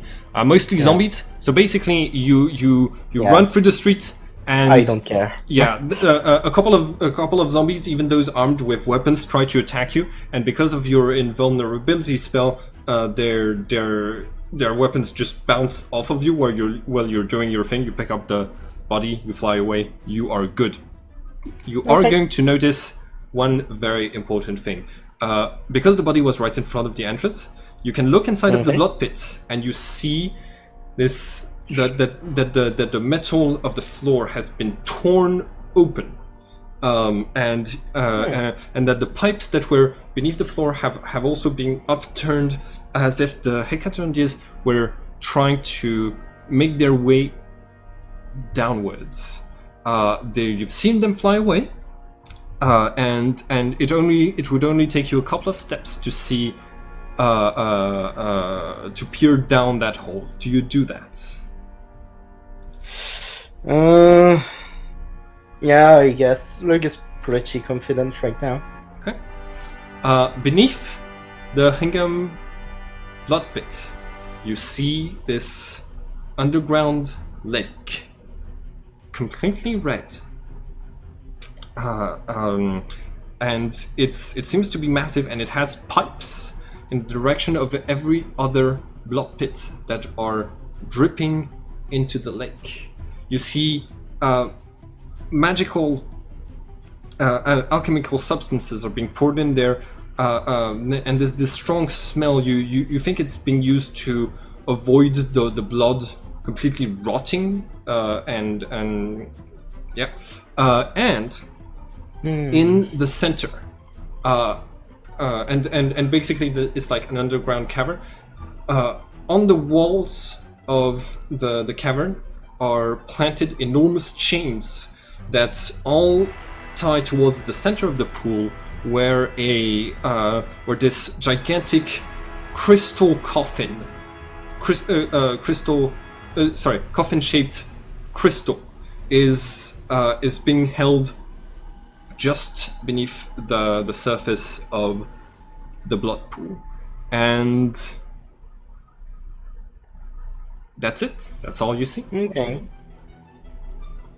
Okay, so I will not venture further, and I will go back to the group. All right. Does Gestaltwood give power points to make artifacts, or is it just the seeds of those trees? You gave us PowerPoint last time for the one we killed. I don't think we killed the second one. Oh yeah, Yes. but speaking of the materials. The material itself. Okay, wait. Dragonheart, Ramelin seed. I don't think it does give. Mandrake. No, one. it does not give power points, but it is a material of very good quality, and you have an Hekatondius' body's worth of Gestaltwood. Yep. Shadow. Unfortunately, because you're unable to fly, you didn't get any other opportunity to hit Carmina this time, but maybe next time. What do you do after you've retreated? Do you go to the hideout? Do you... Yep, I go see my contact. Okay. All right. You're going to go see your contact. We're going to do a small scene with this. Your contact is not going to be available for a while. The situation all over the city is very chaotic, but she is still alive. So it's she's just going to take a while to get there. You find her in the usual spot. When she finally arrives in the usual spot, she sees that you're there. She sighs. It seems that she's had a long day, and your smirk is not the most welcome thing right now. But she says, "What do you want, Shadow?"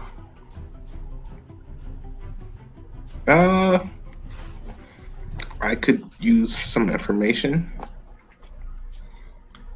Yes. Also, I'd also like to report that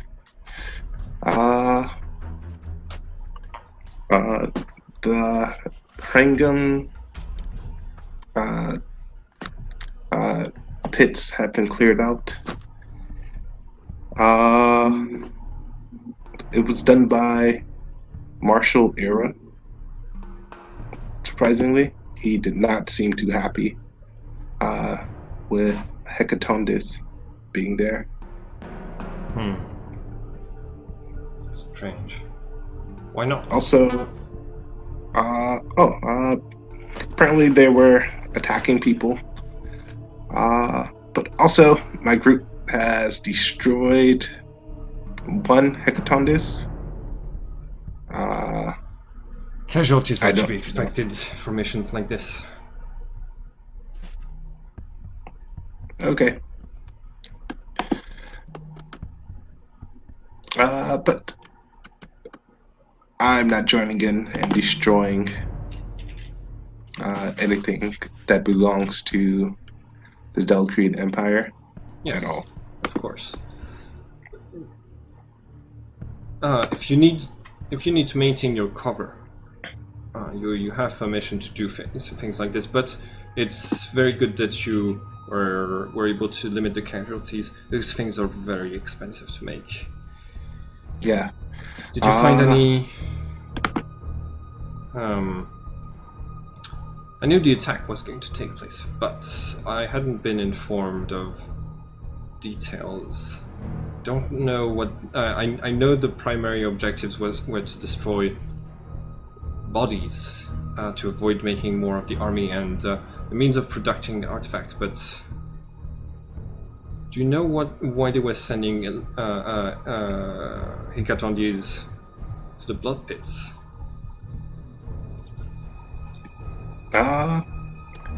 No, but Camilla, the daughter of the Rungan family, she was there and she teamed up with my group. Why? I don't know. I tried to kill her, but I was only able to kill one of her summons. She'll be able to get another one back. Well, try to avoid her in the future. She's a dangerous one. Good job surviving an encounter, an assassination attempt against a summoner that failed. Alright. If you get any more information concerning what this attack was really about, I'd like to know. It will help me do my job a little bit better, knowing,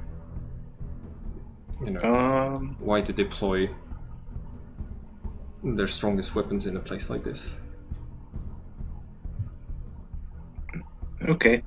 Well, I kind of need some help surviving. If you could maybe give me an equipment upgrade. I can call something in. What do you have in mind? Maybe some short swords, some better armor. Maybe a cape that helps me hide better, or that helps me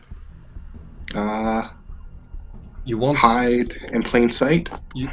if you want quality equipment, that can be provided. If you want artifacts, I'm sure you have the skill to steal them yourselves. there's plenty of them around this place. But if it's quality equipment, if it's just quality equipment, I'll see what I can get you. Yep, that works. Okay. Okay. She's also going to say before you leave. She asks, "What about your brother? Any sign of him in the pits and Hagan's pits?" No. I was focused more on the side mission to get rid of the sister, so the daughter, so I wouldn't have to watch more Duxars die. I understand. Don't have more information to give you on him right now, but thanks to the pit being open, I'm sure lots of escapees will be able to inform me for the next time. So instead of information on your brother, I will try to get you this equipment that you want.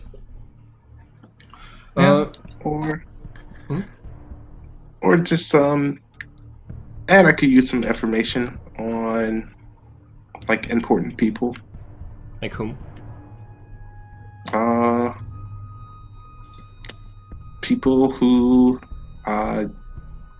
you want, like, and he goes he makes like a cutting noise, cutting motion around his neck.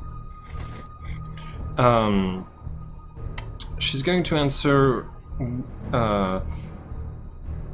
we can have a mission like this prepared very soon, but we're going to there's going to be a few weeks of power imbalance with the casualties that we've caused in tonight's attack. It will take some time to determine who's still important in the Vitala society with everything that's going to shift after the attack. And as soon as somebody starts to rise and to take control of the situation, I'll let you know so that you can take care of them. Got it. That's it for today.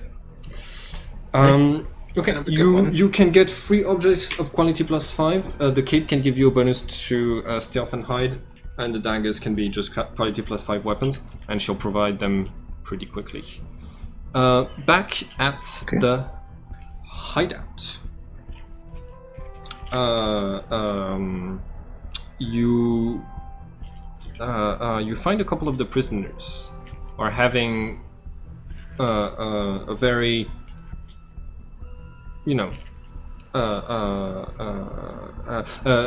as you get to the place where you were bringing the prisoners, you see that there's a dark elf with a breathing mask, who's trying to basically like push his way through the other members of the resistance, and he's hailing Walter and Luke, and he says, "Hey, I need to speak with you." He's gonna find someone. Oh no, he's just gonna look to Luke and say, "Would you watch her?" And hand Luke Bond. What?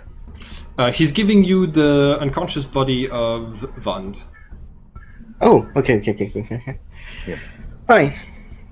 Alright. So I will take her and fly. Whatever this is. Marshal, Okay, what is it? Marshal Era, I have something to report. Why are you speaking like that to me? I'm part of an elite squad of Luxarists sent here to help the resistance. I've got some information from inside of the blood pits. I was sent there on my own mission to try to poison the blood reserve, but I found, but I've got some information that could be a problem for the resistance. Alright, well, I have some questions I'd like to ask, but make your report first. What do you know? While I was staying there, there were a couple of the monsters inside of the pits who who stayed away from the prisoners like us, and who didn't attack us on sight. There's one of them. We even managed to establish contact with a Valkyrie called Vaxen. I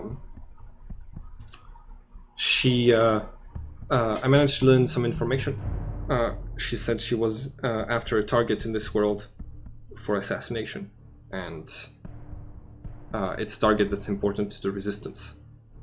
It's the symbol of the Resistance.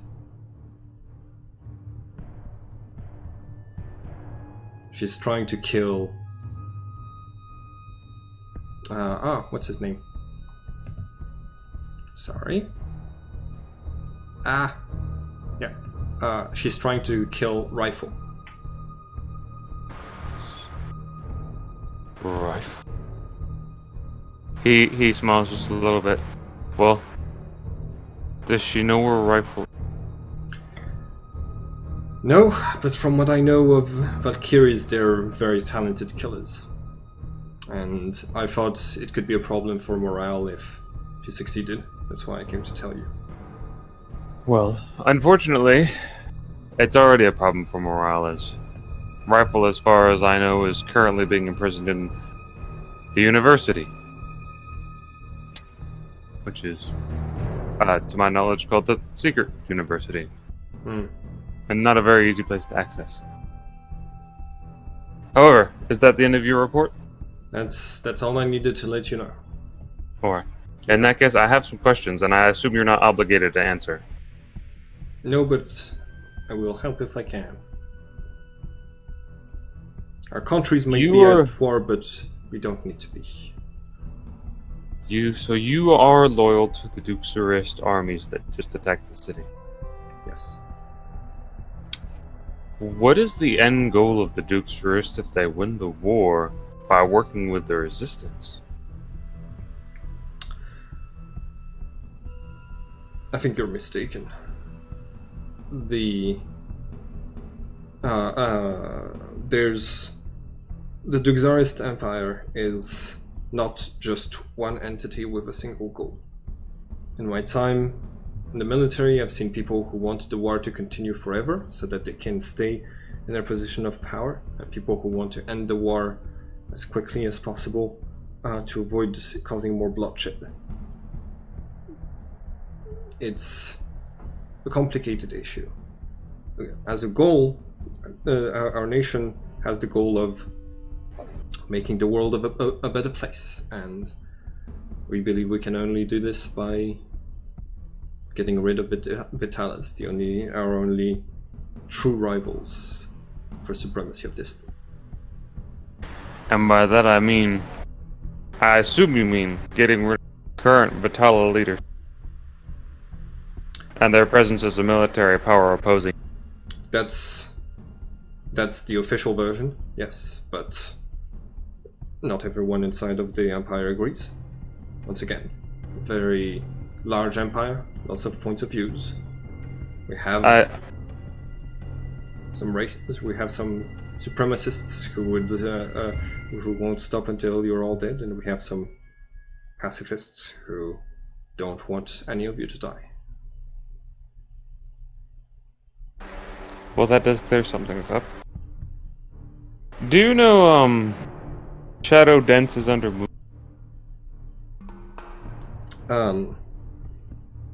I believe, if I remember correctly, this person was supposed to be added to the Crackford team that I'm a part of. Didn't get the chance to meet him because he was deployed after I started my mission in the pits. Understood. I have a feeling he is of a different disposition, but I suppose that makes sense now. You've explained enough. Thank you. If you see this shadow, let me know. I want to talk to this person. I want to understand why the unit that was at the pits was deployed there. It doesn't make any sense to me. Well, hopefully we will see him again. Are you staying here? Or will you be returning to another location? My work poisoning the pits is as done as it can be. It hasn't been as effective as it could be, and I'm going to await orders and continue my mission. Alright. In that case, we'll be in contact a little bit longer, I imagine. He knows. I'll nod his head and Okay. that's all we have to say. All right. Okay. What happens next? What do your characters do afterwards?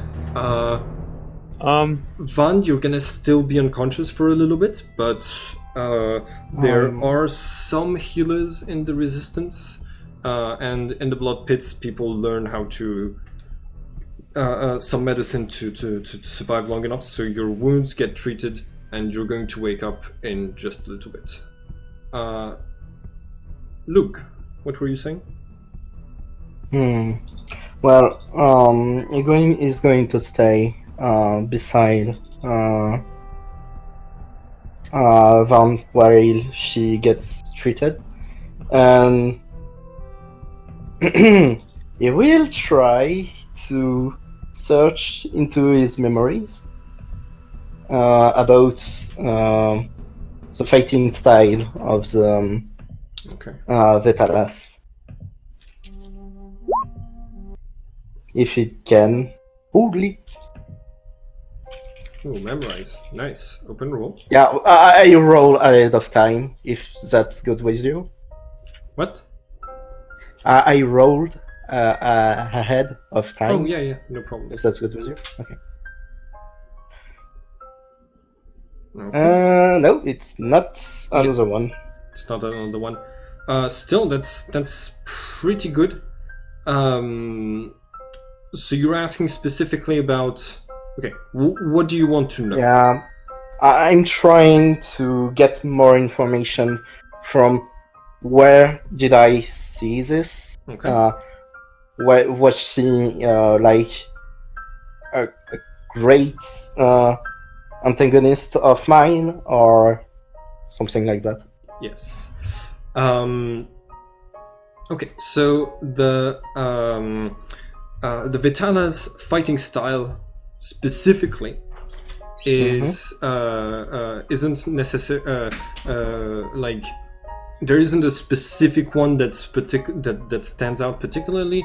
But from what we know that they are very good at making very heavy armor. That they have. I meant. Sorry, I meant Carmilla. Yes, I'll get back to that in just a second. And they're known for using bows that produce ultrasonic noise to confuse the target with the arrows. So she wasn't using a specifically specifically Vitala fighting style. But you remember the fighting style. You don't remember exactly what you were fighting, but you remember fighting against something that had this fighting style. And you remember the name, and you remember a nickname of the thing you were fighting with your good memory check. It was the opposite of your name. You're the Light of Hope, and you were fighting the Shadow of Fear. Okay.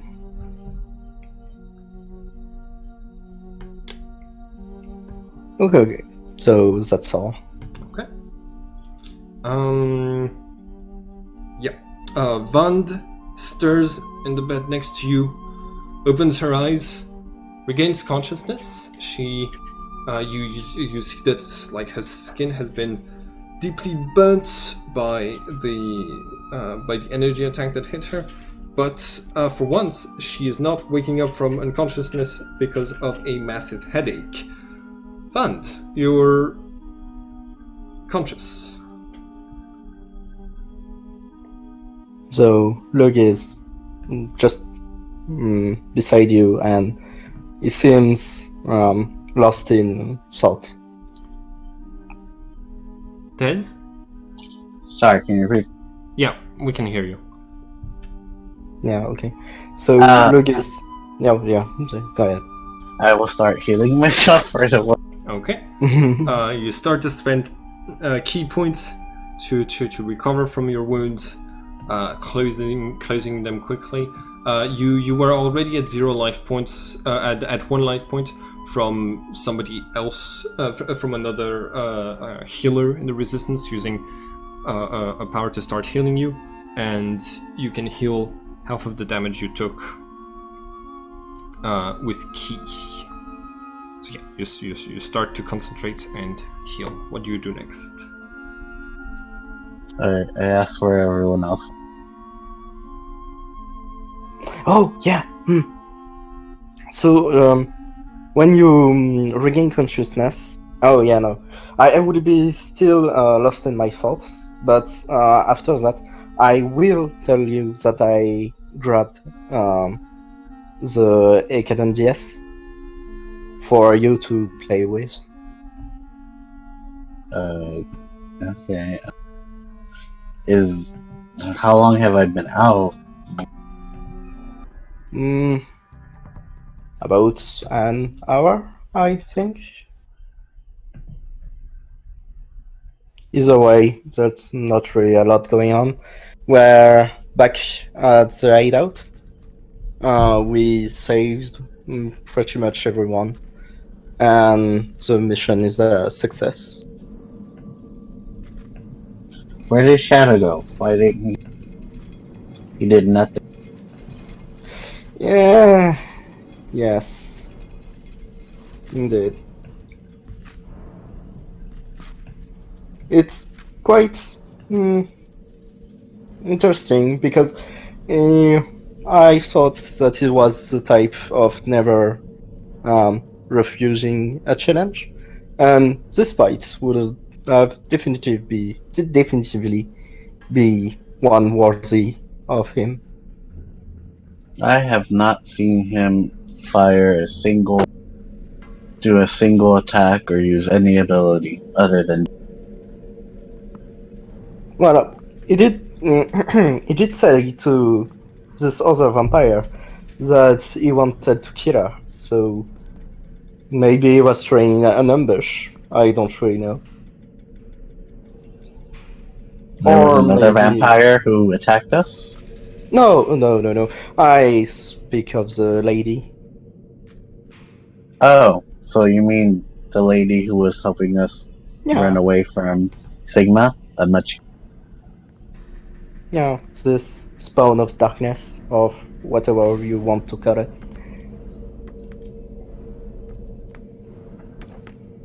Either way, I don't really trust. Yeah, same. Walter is nearby, also recovering from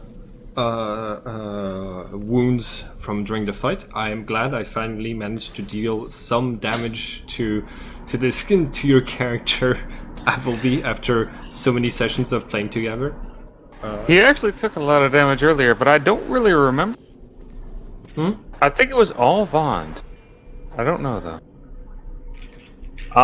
That said, by the way, I need to know when 2 or 3 hours pass so I can start suffering blood sickness. Oh yeah, you start to suffer from blood sickness. Oh no! But that also means that 2 or 3 hours have passed so I can heal.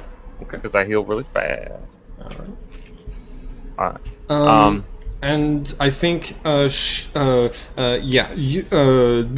place where the ex-prisoners are recovering is kind of crowded, so you start to head back to your hideout. You see that a lot of places have been destroyed by the attack. and a lot of undead have been killed.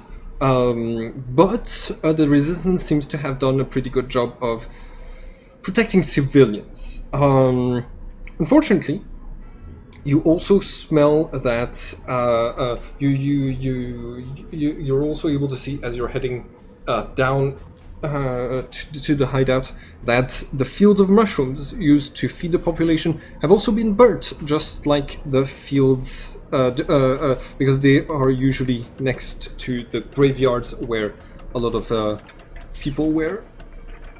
And yeah, you. So there goes the next meals for a lot of people, but you safely return to the hideout. Quick question, is Shadow going to find them there? Oh yeah, Shadow will return. Okay, so you all meet up at Will the he hideout. return before Walter?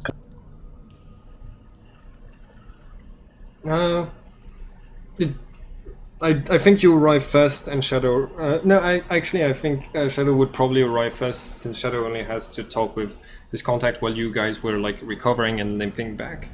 So Shadow is already here when you arrive at the hideout. If you want to talk with one another beforehand as you're heading, you can do that. If not, you're all in the same room.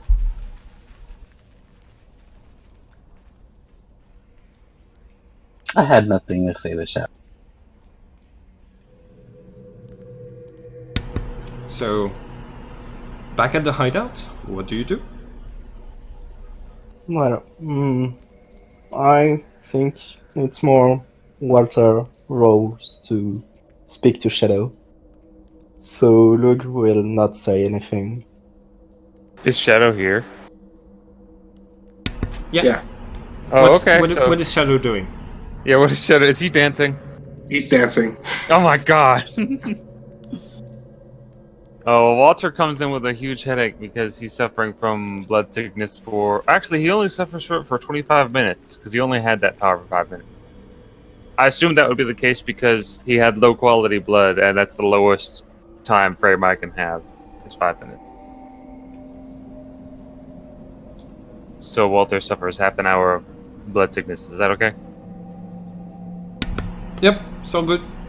Okay, so not that long. Did you really just run back to the hideout? No, I did some other stuff. Well, all of the Duke's rest who were in the blood pits are safe. I know.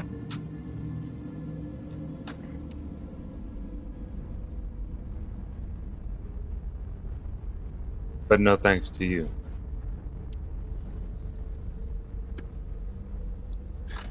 Well, not really thanks to you either.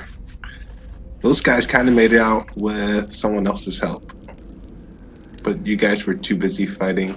Yeah, but they would have died okay. with the Ecadon DS if we weren't here. I doubt that. You saw what they did. They eliminated civilians that were running to safety. They were not armed. So Question, I think... did they eliminate any Duxarist? Oh. Well, Yes. Nope. I don't think that No they one can saw make the difference. that at all. I rest my case. Shadow, Yes. are you a soldier? Yep.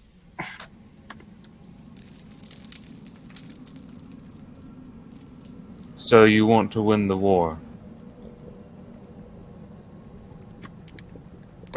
Yeah. You don't act like a soldier, you act like an executioner. You act like you want all of the others to be exterminated, not to be ruled. I didn't say, or I didn't execute anyone except for that three-headed dog. But that's only because I couldn't get a clear shot of that woman.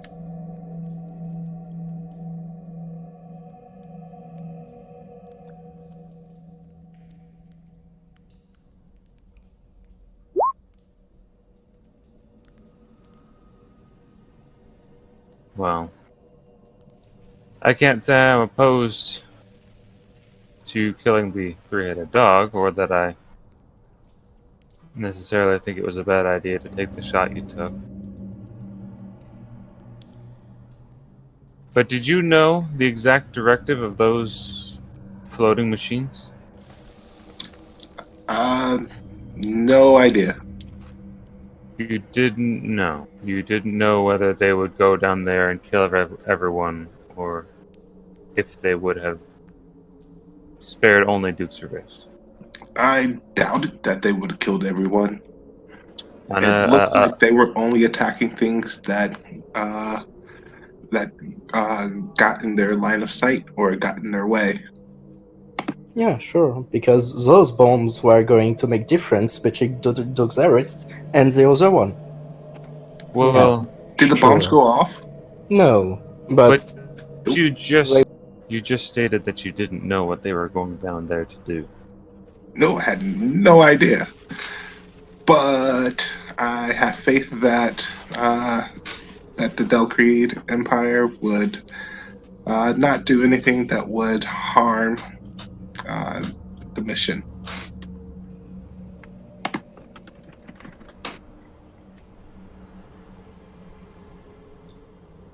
well, they did. We had to fight them. You didn't have to fight them. You could have let them go inside, follow them inside after they went in, and then freed the prisoners. And what if the bomb had gone off when we were inside? Well, the bombs never went off while we weren't inside, so I don't think that they would have went off while we were in. Yeah, but just because it didn't happen does not make the possibility not valid. My bigger question is, what would have happened if you had attacked it in such a way that you hit those bombs and made it explode anyways? This is a good question. Especially since we have the fairy with us, who does not have any control over her power whatsoever. Well, she did kind of save us. For the first spells that she did, almost killed one of those things. And I point the carcass that I brought. Oh, I guess I should have done nothing like it. I'm pretty sure that I killed a three-headed dog. You did nothing. The Condis did most of it. You tapped it and it fell over. From what I heard. Yeah, but from what I remember, you were on the ground. Because dying. I actually fought. You have no right to say anything if you're not gonna. I did fight. No, you didn't. You didn't. I fought because sorry. I fought for what I believed in, and I'm not going to stand here and fight against my empire and become a traitor. Fight against the people, the person who was of my blood, who saved you, and who you disgraced by attacking the military forces of his people. He didn't care about the Dusaris Empire. You don't even know Dagger. How dare I think he meant the gentleman that we got out of the pits, right? I totally meant Dagger. Oh. Shadow, I can see your points. However, I can also most certainly tell now that you have very little care for anyone in this room. You are a member of your empire, and you are putting them first at all times. I also tried to get rid of an enemy who was only using you. Well, see, I understand that you. I can understand why you didn't enter the fight, but for me, that was important, and my objectives aligned perfectly with hers. It was entirely necessary to work together for that moment. I disagree strongly. Well, I do agree with Shadow that I don't trust her one bit. Lou. Yeah, Well, no Uh, one trusts her. but no. I do agree with our team leader. Is that- anyone still here? Oh, what? Evelby? Someone hear me? Oh, I Or- totally muted I muted all of you. Sorry, that was me. Go on. Oh, okay. No problem. So I said I do agree with Shadow that she's not to be trusted. But I do agree with our team leader, and I point Walter, that she was needed at this point of time. And the fact that she knows that the true identity of this vampire shows that there is maybe hope that she could be turned to the light. I doubt it. Oh. If she really could turn to your light, No, I'm she not the team would leader. have. Sorry. And more so, I don't think that she was much weaker than the Hecatondus whatsoever. Her creatures stood in the way of multiple attacks from Hecatondus. I've never seen anything like that. Yeah. But if I had my powers, she wouldn't be a problem. But you'll see. By the We'll way, turn out to Lou, good. Yeah. I was just going to say I'm sorry for the argument. You For did the considerably better than I did. Oh, yeah. Don't worry about that. I'm a god after all. Well, a god would have killed the vampire. Shadow. Oh well, you see that's one fireball missed fire. Or you would have made it so that the Hecatondus weren't killing people. Or better yet, if you were a true god, you would have brought those people back. As I said, I don't have my full essence right now, but it will go back to me when the time is right. Shadow. As I have said, I think I understand, and I can't necessarily say that you were out of your depth, but I don't think we can rightly trust you anymore. I feel the same way. I'm very. I'm not willing to put my life in the hands of someone who blatantly said that she's willing to kill all of us. And I'm not willing to put my life in the hands of people who blindly believe that someone would put away all differences in one moment. Yeah, but she did. You're using the same exact Yeah, argument that I used about Yeah. the hecatonus going inside. it's true. That is very true. I did not say I would kill everyone. I did No, not say I will kill Luke. we're talking about Carmine. Go to sleep, Font. I'm also going to go to sleep. Sorry, adults are talking. Just talking, Ron. Go to bed. No. I mean, if he keeps saying stuff, Fonz is gonna mind control him and then shut the door after he leaves. Who? Who are you mind controlling? I could easily mind control Dagger. Dagger's not here right now. You know, I meant Moon. Nope. Walter's same level as Bond right now. For a short amount of time. I have like 3 sessions. I'll be back down later. And then we can figure out what it is we're even thinking of. Wait a minute, is this Shadow? Yeah, it's Shadow. Excuse me, Shadow.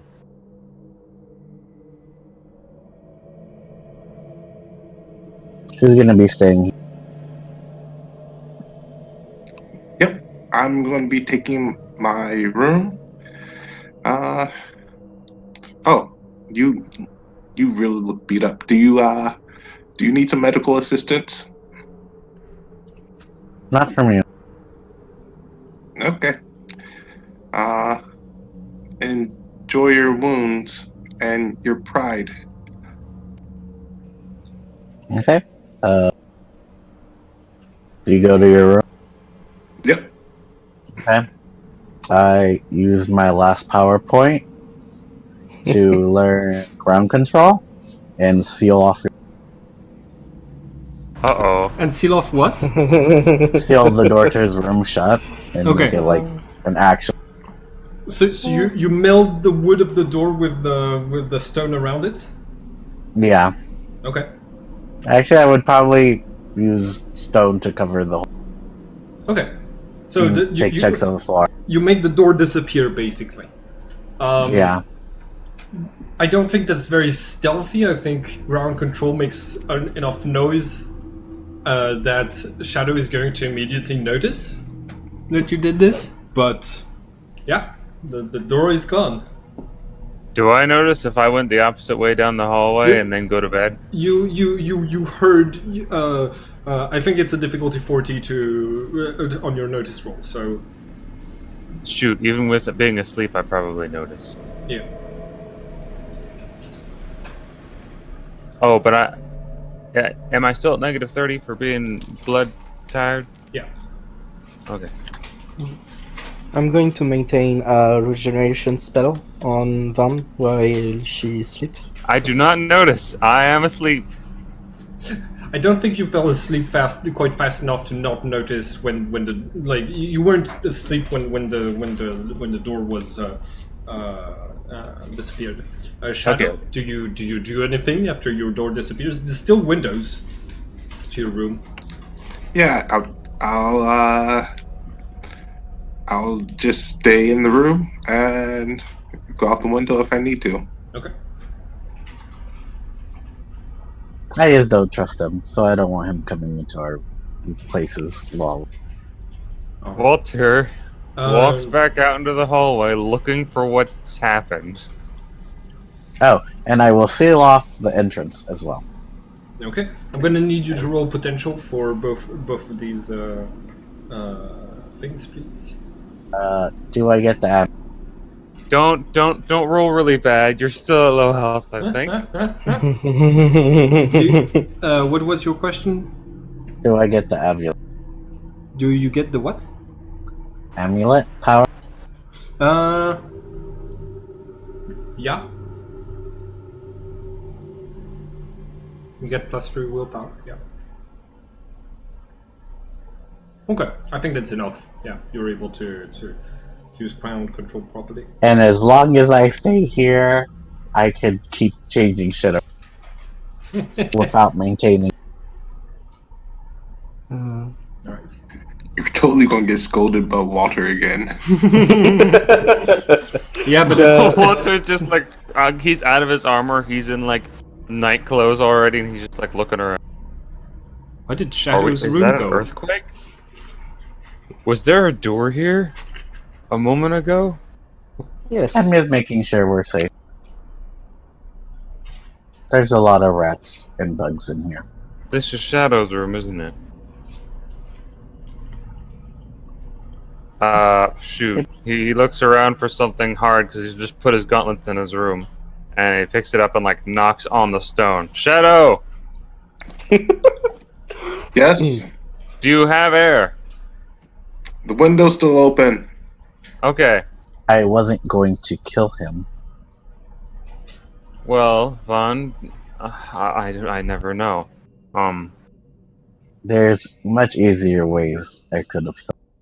Did you steal the entranceway too? Did you need to go out? No, but you have ensured that the only way he can come in is through our private windows. Oh, you're right. I can take care of those. That would kind of be a disadvantage. But if that's what you must do to feel safe. I can change them back at any moment as long as I'm here. Now, I don't mean anything by it, but it might technically be more convenient for you to put yourself in a metal box that you could then, or a stone box that you could then dissipate at will. I'm not scared of me hurting anyone. Yeah, but she will need hair to breathe. I mean, obviously we would implement bars or something. Are you saying I need to be caged up, Walter? I am saying that it would make it safer for you without inconveniencing everyone. But as long as Shadow's alive, I'm going to bed. I was actually gonna say, he might think of the ground control later because ground control is awesome. It really is. Did we have a moment where Van's hair started to float when she menacingly when she said, "Are you saying I need to be locked up or not?" Yes, I will actually try to intimidate. Oh, jeez. You will actually try to what? Intimidate. Okay. And I ask, Roll You have, composure, Walter, please. I am at negative 30 to everything. And I'm sleepy. But I rolled okay. Yeah, she's being very intimidating right now. I still say no. Well, actually, my response goes pretty well for somebody who was intimidated. I think. Alright. We started playing at 11. Okay.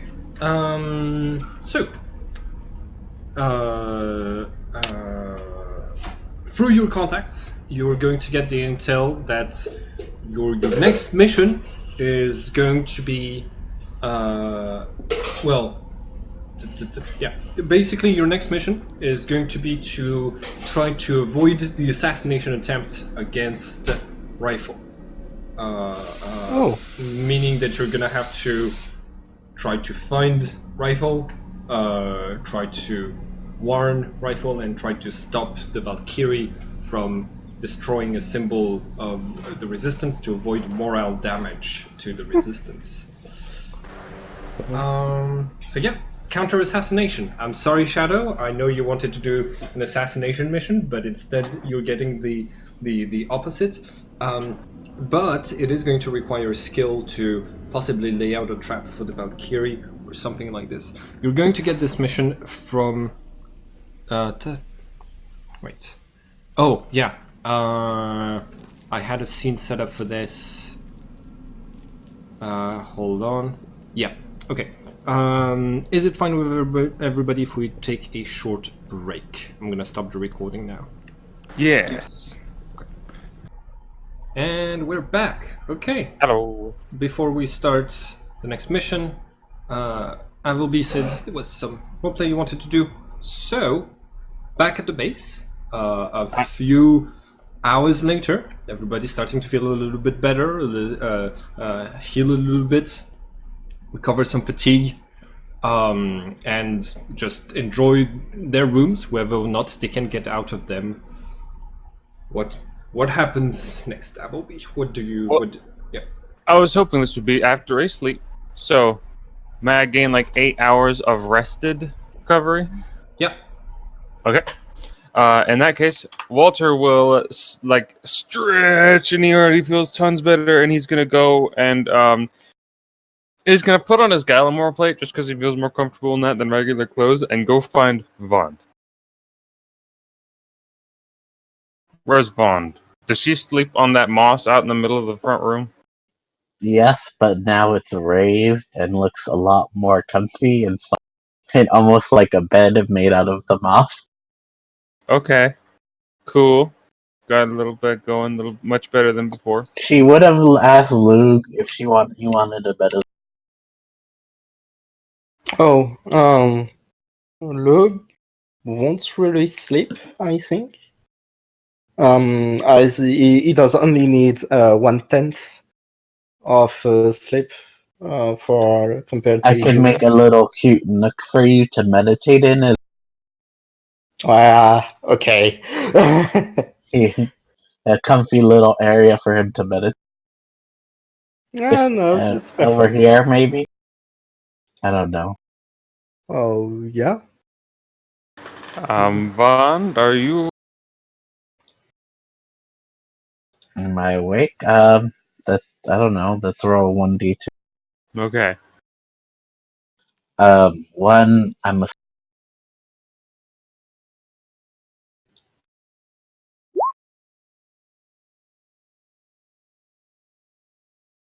Is that good? Nope, I'm awake. Yeah. Okay. I I was wanted very. to talk to you briefly about a couple of things. I guess if we must. Well, you have a bag, as I remember, Yeah. and that bag stores the souls of things that we've killed. It's collected a few more things along. And as I remember, you were nearby when the Void Knight died. Yes, I have that. I believe a few other tumor creatures. Can you release souls from that bag? It might be possible. I wouldn't know how. Maybe someone who's trained in use of the bag or artifact making. Well, we have a few people we know. I was wondering if you would permit me such a favor. I would like to see if I could have his soul released. Oh, you want the soul of someone who tried to kill me released? Yes, I do. What did you want to do with it? Why don't you just use it as a... Well, as I am to understand it, souls within these bags don't get to pass on and be reincarnated or whatever happens in the afterlife. Actually, would the Void Knight leave his soul? Because technically, he makes a void that doesn't allow people to be reincarnated. Would that have included himself? Everybody can roll occult difficulty. I'm not listening 80. to them. I was gonna say, Lou, please be listening. Well, you can ask me, but right now I'm not listening. Alright. It's just difficulty 80. Actually, no, I think it would be difficulty Nope. 40. Oh, Yeah. I got 40. Okay. The fact that so normally yes, but undead lose. But when someone is transformed into an undead, they're broken off from the cycle of reincarnation. You know that undead souls never actually finish passing on because the fact that they're undead means that they can't pass on. Yeah, What does that and mean? also Rifle told you this when they were in the temple. Yes. Yeah, especially with Dagger.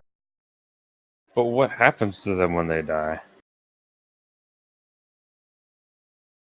If you want to ask. Yeah, I was gonna say, do I know that, or if not, I will totally ask Lou.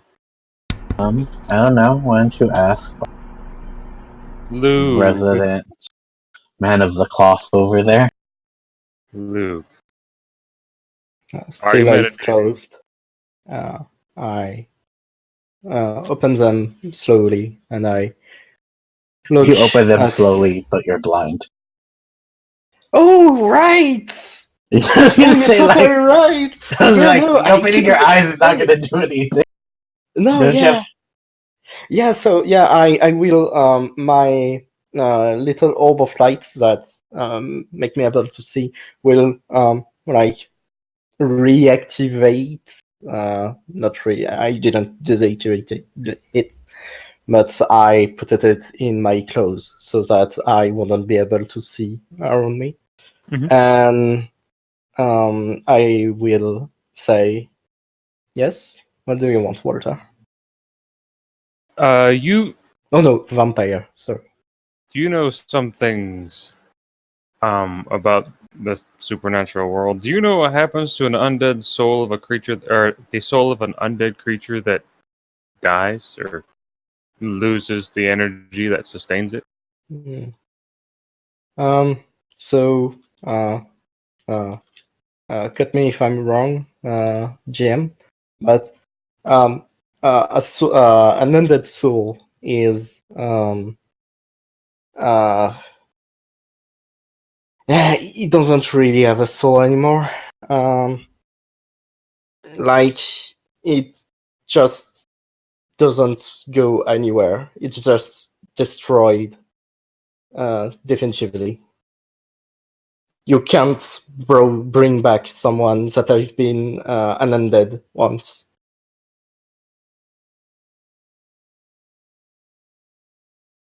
So, I guess it's become an object or cease to exist. Yes. Do you have any way for us to talk to him? Oh. I'm afraid that right now I can't.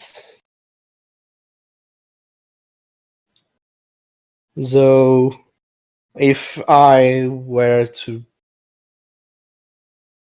be able to to look at some books, maybe I could.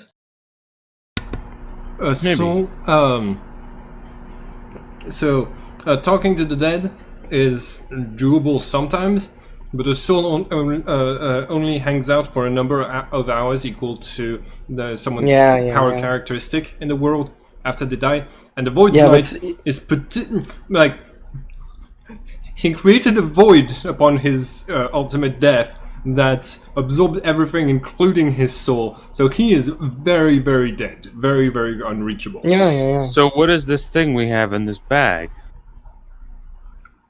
Emotional power. Emotional power?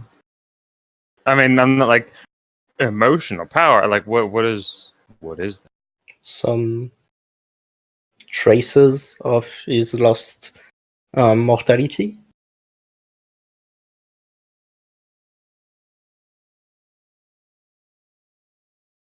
I guess this is just me being out of my league. But I would still like to see that released. If anyone knows if we can do that.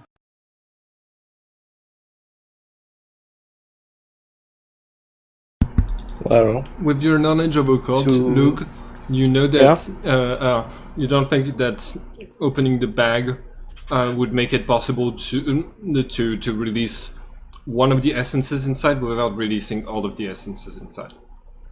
And we can't specifically like have objects made of certain essences and then you let the others go. You can do that, but you need the alchemist to take care of that. Yeah. Yeah. Well, I guess so. It will stay there a little while longer. But this thing, why do you want it liberated? Because Well, the only thing that I saw of this spawn of darkness was when he tried to kill this little fairy here. well, I can't say I knew him intimately, but he was a soldier and he did serve by me for a considerable amount of time. And in my duty, while I was disgraced, I did trust him. I can't say I know for certain, but I believe that he was only fighting for what he believed to be the best path for my people. And I just didn't want to put his soul to work against something he would have hated. Yeah. Yeah, unfortunately, his soul was already lost when he became an undead. Well, I don't hold the bag. That was just a request, Bond. If you see fit to release it at the end, I would be grateful, but that is all. Okay. Lug will turn to Van and tell her, I think that you should release this thing. I was the one who killed it, and this vampire seemed honest when he told us those emotions of him. Oh, I don't have to roll potential as long as I don't leave the area I saw. That was answering what Kendrick said. Yeah. They said, if you think it's the best, sure, I'll be sad to see the other things we collected go to waste, but or I could always find. No. I assumed we would wait until we had found use for the other souls. Oh, okay. Well, yes, that seems. Oh, well, yeah, or we could go and see this little goblin thing. You're not talking about Sapio, are you? Yes, if it is his name. Well, he lost a lot during the attack. I don't know if he'll be capable of helping us. We could certainly ask. Yeah, but if we propose to him to get in here and that he could not maybe reopen a shop, but like install rudimentary equipment here so that we could use him at any time and he would have our protection. I think it would be a good deal for him. I mean, he nearly died. If we wouldn't have go for to help him, he would have died. Maybe. That'll be something to do if we have any time before we have our next objective. Well, yeah.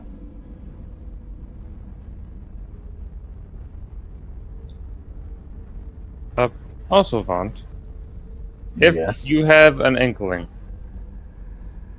we talked about this before the battle. It was not a good time then. But if you wanted to attempt what you did to that axe, with either this shield or this new armor, I wouldn't be opposed. I suppose I can wear my usual plate now, as I am well known as a deserter. Well, do we plan to leave soon? It will tire out my mind, and I won't be as sharp in combat as I would like to. I don't believe so. 8 hours have passed, but you can still rest some more. Oh yeah, how much is my regeneration now? Luke? Yeah, Luke, you gave her a regeneration spell. What did that boost her to? I think you're muted. Luke? Right. Yeah, right. Sorry. Yeah, it's not a lot, but you have regeneration 4 for this night. Okay. So Okay, it's so I got basically 4. double. If I'm not wrong, you had 2. Yes. Regeneration 4 Yeah. heals you 40 per resting day and 20 per not resting day. Yeah. So it's basically double the ancient one. Yeah.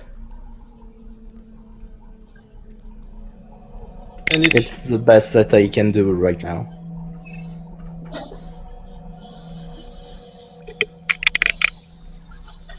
Woo!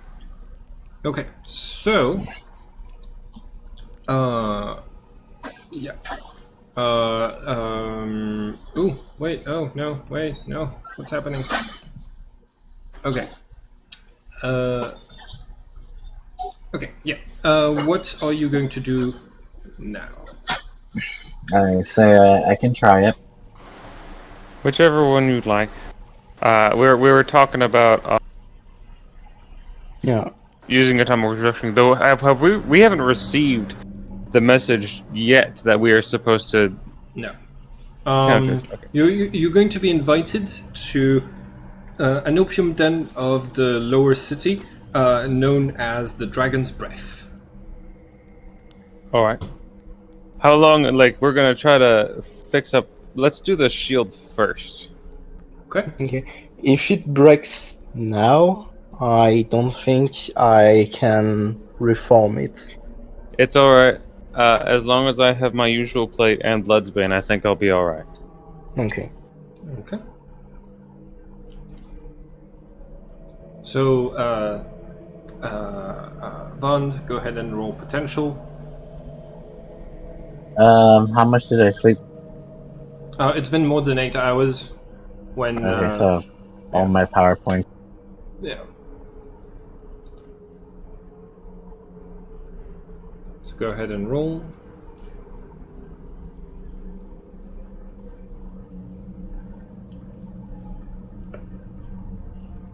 And it's gonna give you a boost to forging. Oh, does it cancel the time modifier? I don't think it. It does cancel the time modifier. It does not cancel the material. Okay. Or that was. We're not sure if it cancels the material. It's up in the air if it cancels or doesn't cancel the material. Okay. I think I'm going to allow it to. I think I'm going to allow you to get the bonus from the material. Yeah. Okay. So, Potential looks great. yeah, that's some pretty good potential. Well, just because I always throw all my PowerPoints at it because I don't want to. Yeah, you want to make it real good. So it's dark steel then. okay, so you transform it into dark steel, which is going to give black steel gives you a plus 20 to the difficulty, but the maximum quality is plus 5. Oh no, that means I get to add 20 to my forge. Yep, go ahead and roll forge. And a shield is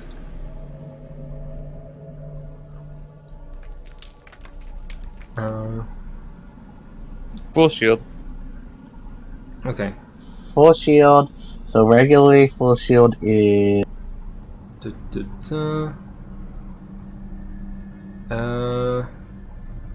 Oh, I don't think I can make that. So full shield by default is difficult. Well, remember it's 2 degrees lower, correct? Yeah. So for me, even with atomic reconstruction, it is no. That's full field plate now. Okay. Yeah, so it's difficulty 120. But if you want to add a quality to it, you need to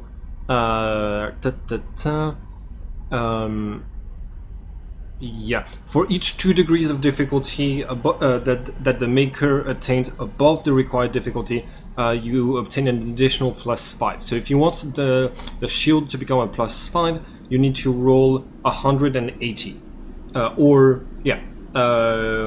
Did the potential do anything to boost your to boost your forging or to lower the?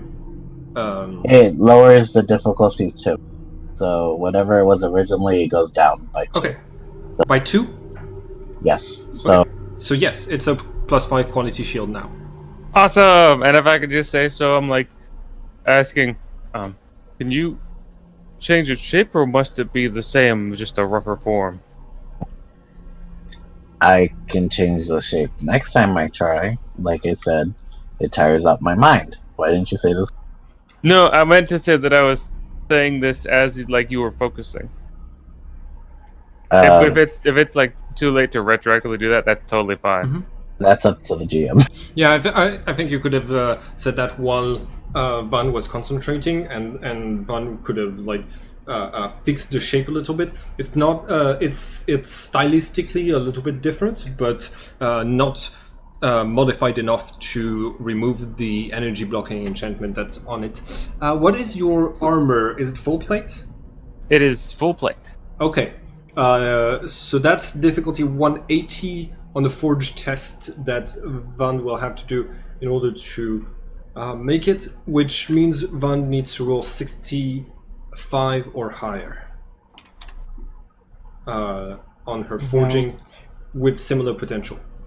Yeah. About I can do that- more than one thing. Hmm? I said I can do more than one material at once. Oh, Like I guess I wasn't sure if I could only make one type of weapon or what. I don't know what the limit is. you mean you want to like use the same power to reshape the shield and also the armor? I thought that's what you meant, but I said I don't think I can do No, that. I think I can do a bunch of shields at once, but I don't think I can do. Yeah, I think you'd have different types to wait and recover your psychic points to do that. Okay. Oh yeah, but Luke had a. Yeah, Luke, you were saying something? Yeah. I do have a spell that enhance skills Mm-hmm. with the creation book. Yes. But I have a question. Mm-hmm. The spell specify that I can boost every skills except one that require knowledge. But as forging is based on dexterity, Yeah. would they? You can boost forging. Actually, okay. forging is knowledge based. What? Oh, really? Yeah, it is. I didn't notice that till just now. It is knowledge based. Okay. Well, so okay. Wait, but it's not in the intellectual field. I know that knowledge Yes, is knowledge based is a special clarification that actually functions on a lot of things. It functions on poisons. Hmm. It It's functions. kind of like you can't do it untrained, basically. Yeah. Okay. Okay. Good. Sorry. So you needed the knowledge magic, not creation magic, Yeah. to boost that. Yeah. All right, but yes, you are making higher quality equipment for your team. Okay, so Walter, you can write down that your shield is now modified to be black steel, and it's a +5 quality. I was gonna say, It's now a dueling shield. isn't this worth like a house now? Yes, this is definitely worth like a house. Yeah. By the way, you could make a living off of just doing that.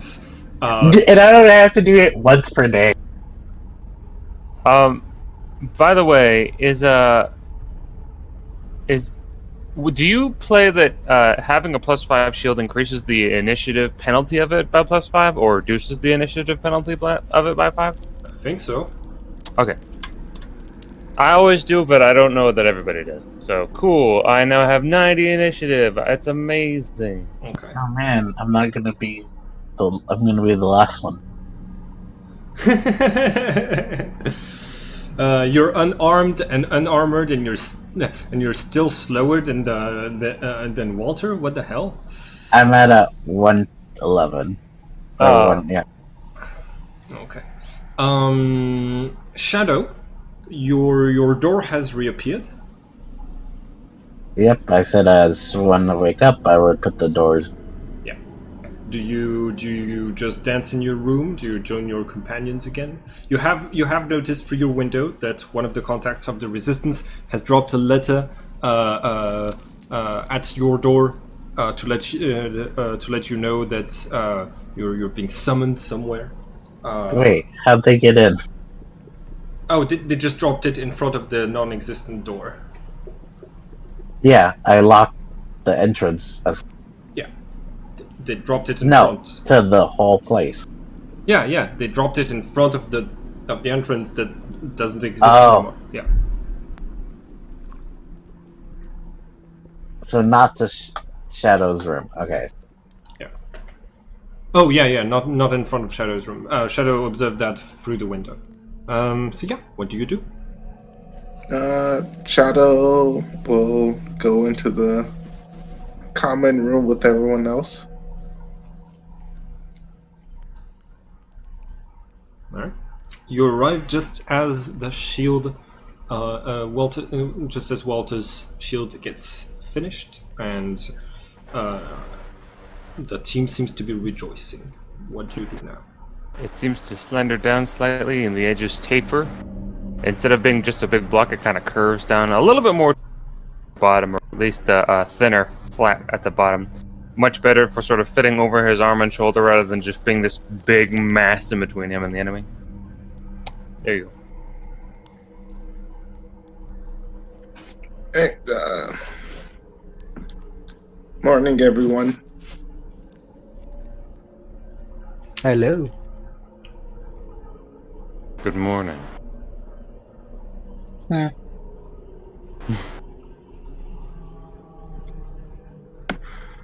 No.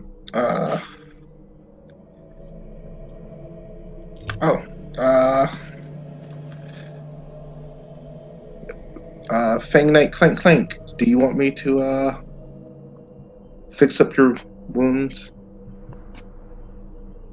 I was going to ask last night, but the door disappeared. Who did you ask? Wait, are you speaking to me? Yeah, you. Hey, Walter looks like totally fine. Oh, okay. By the way, did we get a full day's rest or just 8 hours of rest? We're gonna count it as a full day's rest for the purpose of the game. Ooh.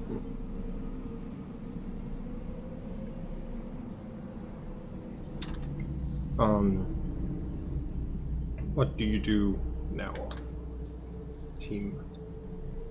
Alright, so, looks like we have a mission. So, What do they want us to do exactly? Whose mission is this? You tear open the letter, look inside, decipher the code, and you're simply being summoned to the Dragon's Nest Opium Den in the Lower City by a member of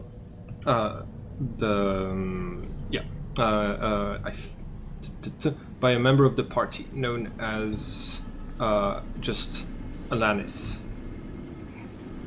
Have you either of you been there before? I look at Luke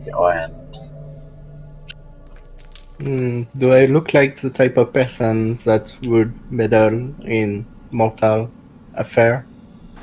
yes. I may have been once or twice to pursue somebody fleeing police, Indeed, not for my own indeed, personal. little sparrow. Indeed. oh, I mean, I could ask. I know someone else in the Resistance about the area. What did you say? There's someone else I could ask about the area and how to get there if we don't. Oh, Are you talking about your other friend, the psychic? Yes, Piper. Piper? Okay, I haven't heard her name. in a long You time. should meet her sometime, Luke. She's angelic. You'd get along. Oh, really? Yeah. Hmm. And she uses powers of light. Not in the same way. That is to say?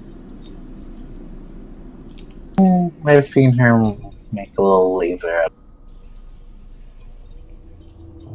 Okay. Well, I'll see when I meet her, I guess. Did we all want to go ask her about this area? I believe she's part of the party. You want to know about the Well, Dragon's Breath? Because Walter knows where it is. I don't think it was knowing where it is, but more like, Information in general. yeah. Well, we could go. I doubt that the resistance would throw us into anything we weren't prepared for right off the bat. But maybe I'd be wrong. If it's a quick stop, why don't we go see her?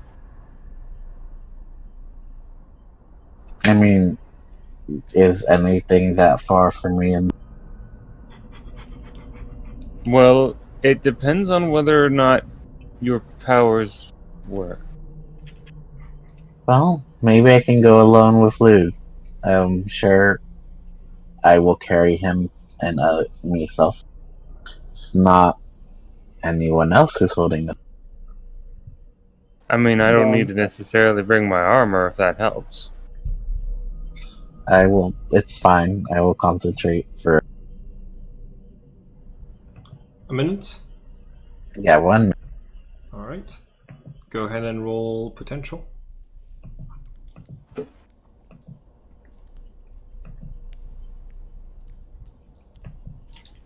Hey, 1. No, okay. That's pretty good. That's actually inhuman difficulty. And as far as projection goes, it's enough to get you in the area. I just wanted to make sure. Well, I mean, if someone didn't want to go, they could dodge it. I just didn't want to check. Yeah. Okay. You teleport everyone. The place is not enchanted, at least not the front area. You arrive basically to see a. There's more people here than what you would expect from, an opium den. Right now, it's a bit crowded, and drinks, and you see some people have drinks. A lot of people look tired, worn clothes, and everybody's listening to this elf with her bow, who's she seems to be very good with words, and she's basic. She's talking about all of the good that the resistance has done recently. She's talking about the fact that. Can you hear? Are you okay? Yeah. Okay. She's talking about the prisoners that have been liberated, and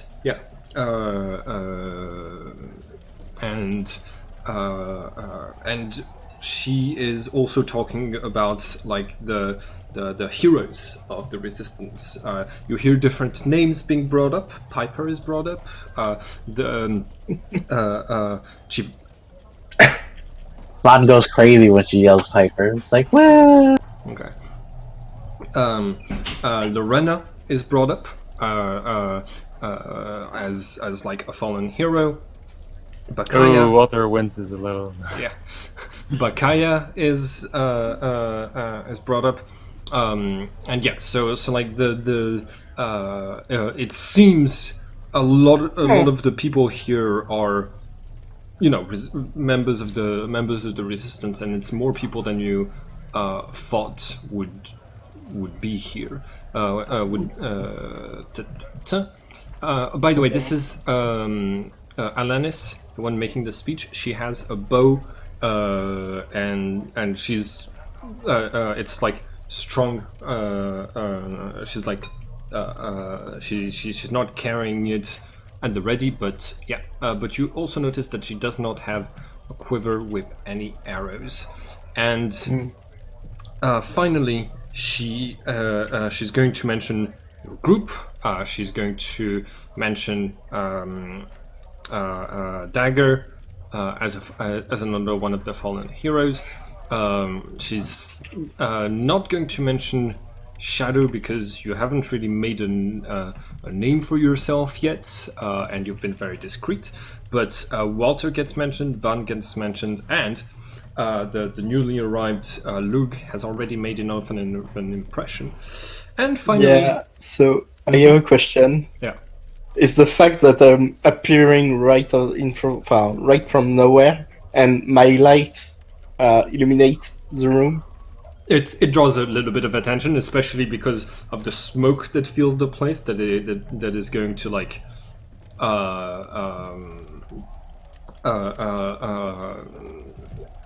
play with the lights in a very interesting way. So you can roll for style. Okay. Walter has his tower shield just in Lou's direction at all times. to like reflect the light. No, just to keep the light from hitting him. Oh yeah. I'm not unleashing my full light right now. Uh-huh. But I will go a little higher in the air to make sure that people can see me. And finally she says, and of course, our symbol, rifle, that has fallen into enemy hands recently, but that we will get back. It was the sword that Lorena wielded after she escaped the Vitala's grip, and it shall be once again wielded for resistance. Unfortunately, we have learnt it is in danger. Valkyrie, supernatural creature, summoned here by the Vitala. We've learnt she is sent to destroy rifle, our symbol. Is there anyone here who would rise up to stand in protection of this symbol? And, like, you can see that she has noticed your appearance and that she's looking in your general direction when she's asking if anybody here. Oh, yeah. Oh, I will do that. Okay. So just sorry. Lug will put his hand in the air and say, I will save the mage rifle. Okay. Yes, A little dramatic, aren't you? No, it's because, when he talked about rifle with Walter, Walter never specified that rifle was a sword. So for Lug, rifle is still a mage. Yeah. You get cheers from a couple from the people that are here. Did you roll for style? Oh yeah, that's a good amount of style. Nice. I kind of nudged to Luge. I was like, ask if anyone would. Can I No, roll we for etiquettes for? To know how to act properly in this case, yes. Go ahead and roll for etiquette. I was gonna say, is Piper in the room? Roll for notice. It's so nice making a character with no. Hmm? The last 3 characters I didn't make with any notice, so it's been a while since I had a character who can know. Yeah, notice is good. Notice is pretty important in this game. I think. Okay, yes, there are. You're going to notice there are a couple of characters here that have been mentioned before. So Piper is present. Jodis is also present, and he's not wearing his usual like alchemist flasks, and his clothes are still blood stained from when he almost died. And And you are also going to notice a dark elf that is present right now. Just give me one sec. Is it the same one we saw before? Yes. Give me 1 second. It is going to be the same one that you saw before. It's under antagonist. Yes. Under service. It is not actually an antagonist. It is a member of the old ones. Okay. This character. Okay. Okay. What do you do? Look, just have some sense of premonition, and you just want to make a notice check to see if there is some not really familiar faces, but like people that he would deem suspicious, because he acted really visibly, not without any fear of being recognized or anything. So he's starting to think that his enemies are somewhere. Yes. You are going to notice one thing. You are going to notice that there is someone present here who used to be a member of your cult. Someone you recognize, and who is just keeping her eyes on, mostly you, but sometimes Vand. It's Piper. Oh, right. It's true that Lug doesn't remember a name. So yeah, it makes sense. Okay, so I will instantly go see her. Okay. Without really caring about the fact that she's looking at Van too. Okay. So while you're heading towards her, you hear Alanis that says, "You and your team will do it then. Your team, Lug, was recently formed in the Resistance. Am I correct?" And like she's trying to draw your attention back to what she's saying and to the crowd who's present. Do you? Okay, so I will roll composure.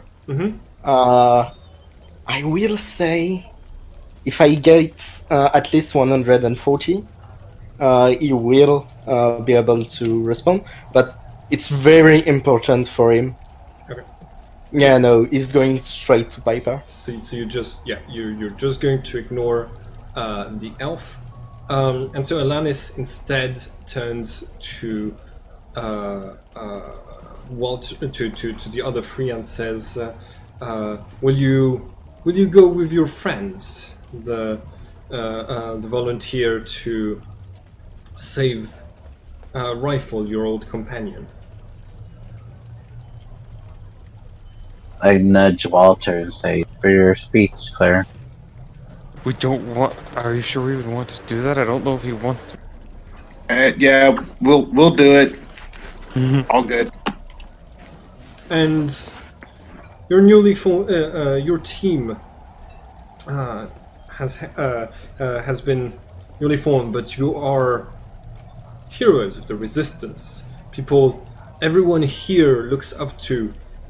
You've had a very successful run of missions, very few failures, and you've liberated some prisoners, even people who are here in this room right now, who owe you their lives. And so, like, you can see a lot of the crowd is captivated by her words. She says, "But I have heard, but I have not. I have asked other members of the Resistance, and no one seems to know for certain that you have sworn yourself to the resistance or to any of our factions. I just wanted to make sure that all of you were willing participants in our revolution. Yes, of course. And that you're willing to follow the proper rules that we've established in order to win. And you can see her eyes flicker to shadow when she says this. Oh, woof. Bonnie had a sigh of relief. She was like, oh, no one remembers that mind control. She breathed lightly. And Shadow will flicker a smirk at her. Okay. You can see that she produces a pen from bag along with a piece of paper and says, "We don't need an enormous ceremony. Maybe just signing a piece of paper with the rules that the resistance has established should be more than enough to swear you into the resistance officially." She places the piece of paper down in front of Walter first, and it has the free rules of the resistance already written down on it. Walter, what do you do? Walter sighs and he puts his hand on the paper. You don't need to worry about me, Alf. But I'm just looking out for my people and the people of this city. I don't know if I could be called a hero or a member of the resistance. But you are working with us to free the people who are in this who are in the clutches of the Vitala. And if you are, then you must follow those rules. And you can see that there's a couple of people who are in a crowd who are getting a little bit upset that you're not agreeing to this immediately. The fact that you're Vitala is kind of aggravating in this situation, and you're getting a lot of you're getting just a little bit of anger right now. So what do you do? I am working with. That is most certainly true. Well, I still feel unusual calling myself a member of your resistance. I would sign to these rules as an individual. Would that be enough? Absolutely. She hands you the pen. He looks them over. Can I give him one more quick look? I'm pretty sure he'll sign them. There's no damaging of people and property, no lives lost. Yeah, it's do not commit war crimes, do not attack non-combatants and non-enemy combatants, and do not. So no war crimes includes the torture, and do not take resources away from the people. Those are the three core rules. Alright. Walter has no fear of signing such a document. He has not thought of such things, and he will sign it. Alright.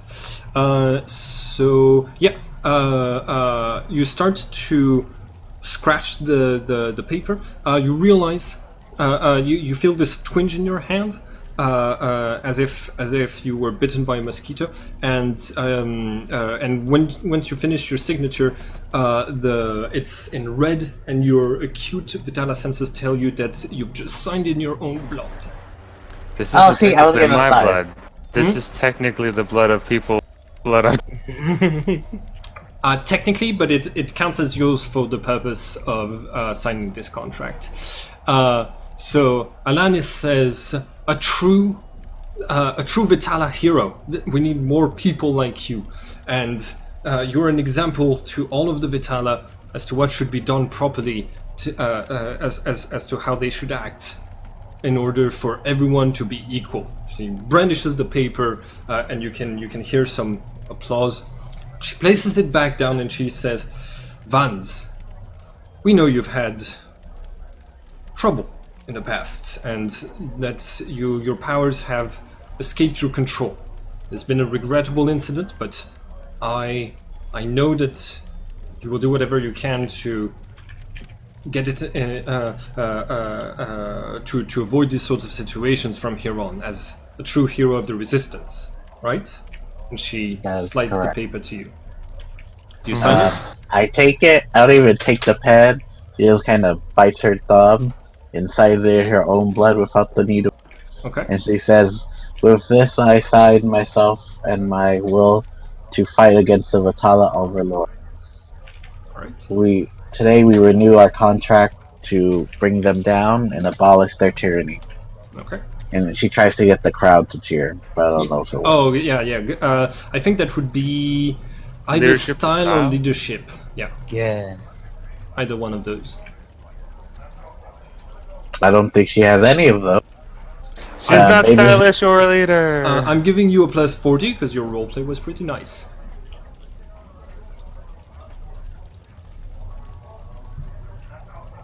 Oh, they're both minus 25, so it don't... Okay.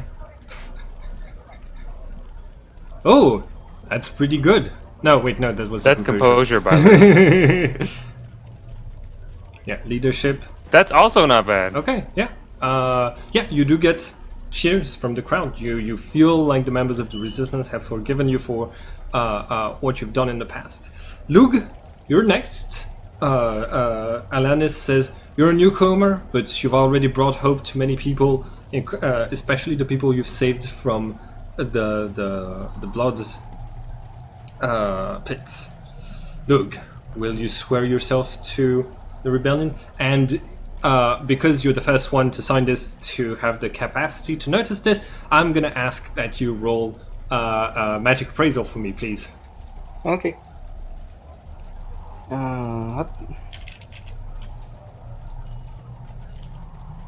Oof. Well, Nothing- It's quite good. Yeah, nothing particular. It's pretty good. Nothing particular. Okay. So Actually, no. That's maybe not that's, magic. That's the fable. Never mind. That should have been. It's occult that Oh. you needed to roll 240 to know about it. Okay. You do detect. You do detect a little bit of magic coming from the gold and silver pen, and yeah, but you don't know. You feel a twinge of destiny magic. Okay. Yeah, well, You missed the occult by we 3 say points, that so you don't What? know what this is. yeah.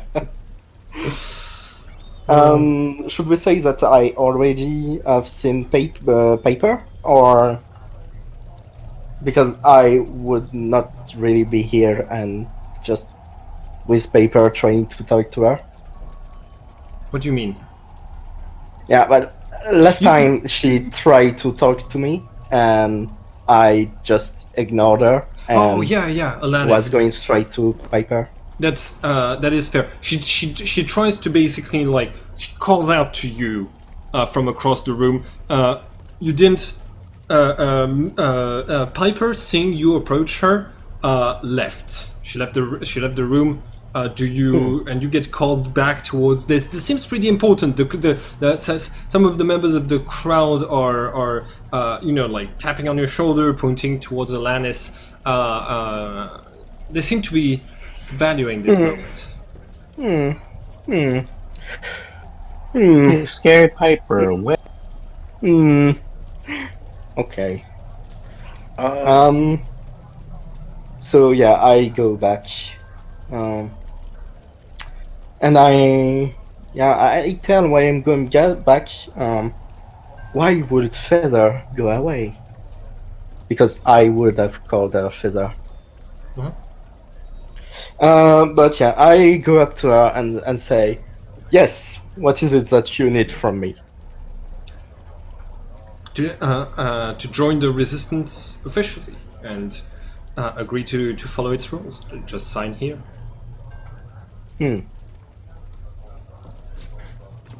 So I look at the paper, sense pseudo type of magic and things like that, And I say, well,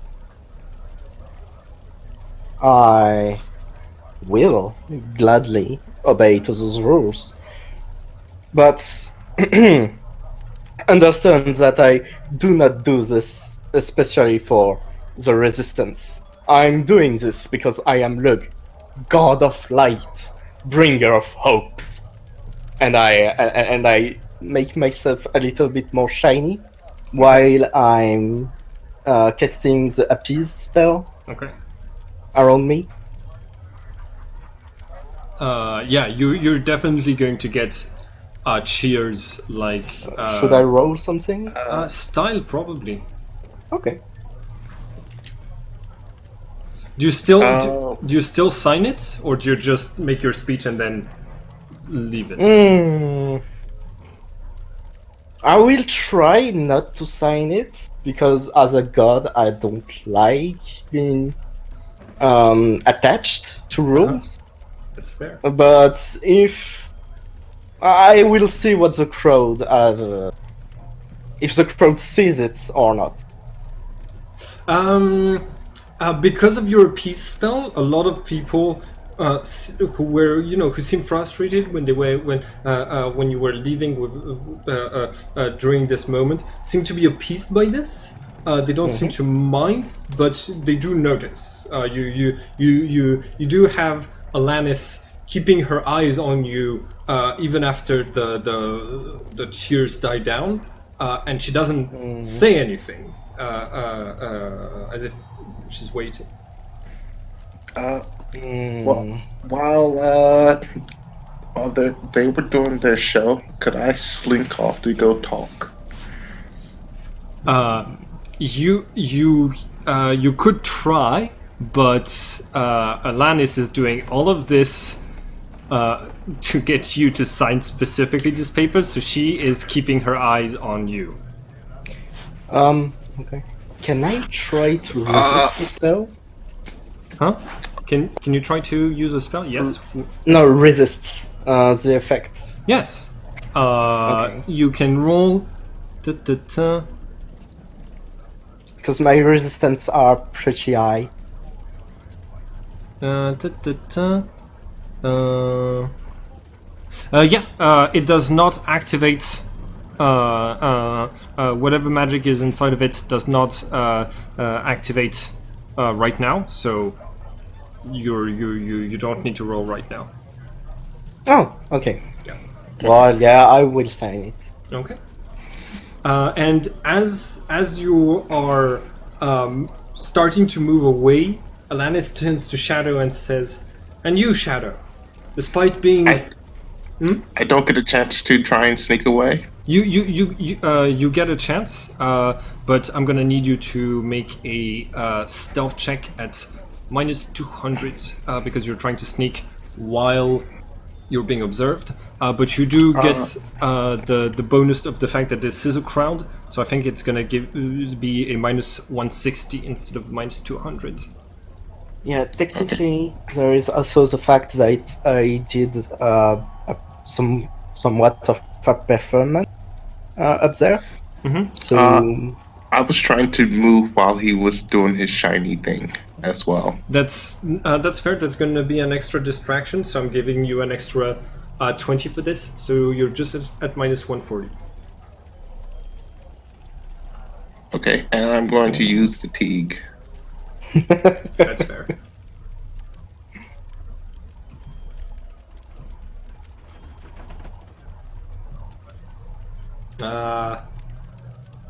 All of this. Oh, you use 4 points of fatigue.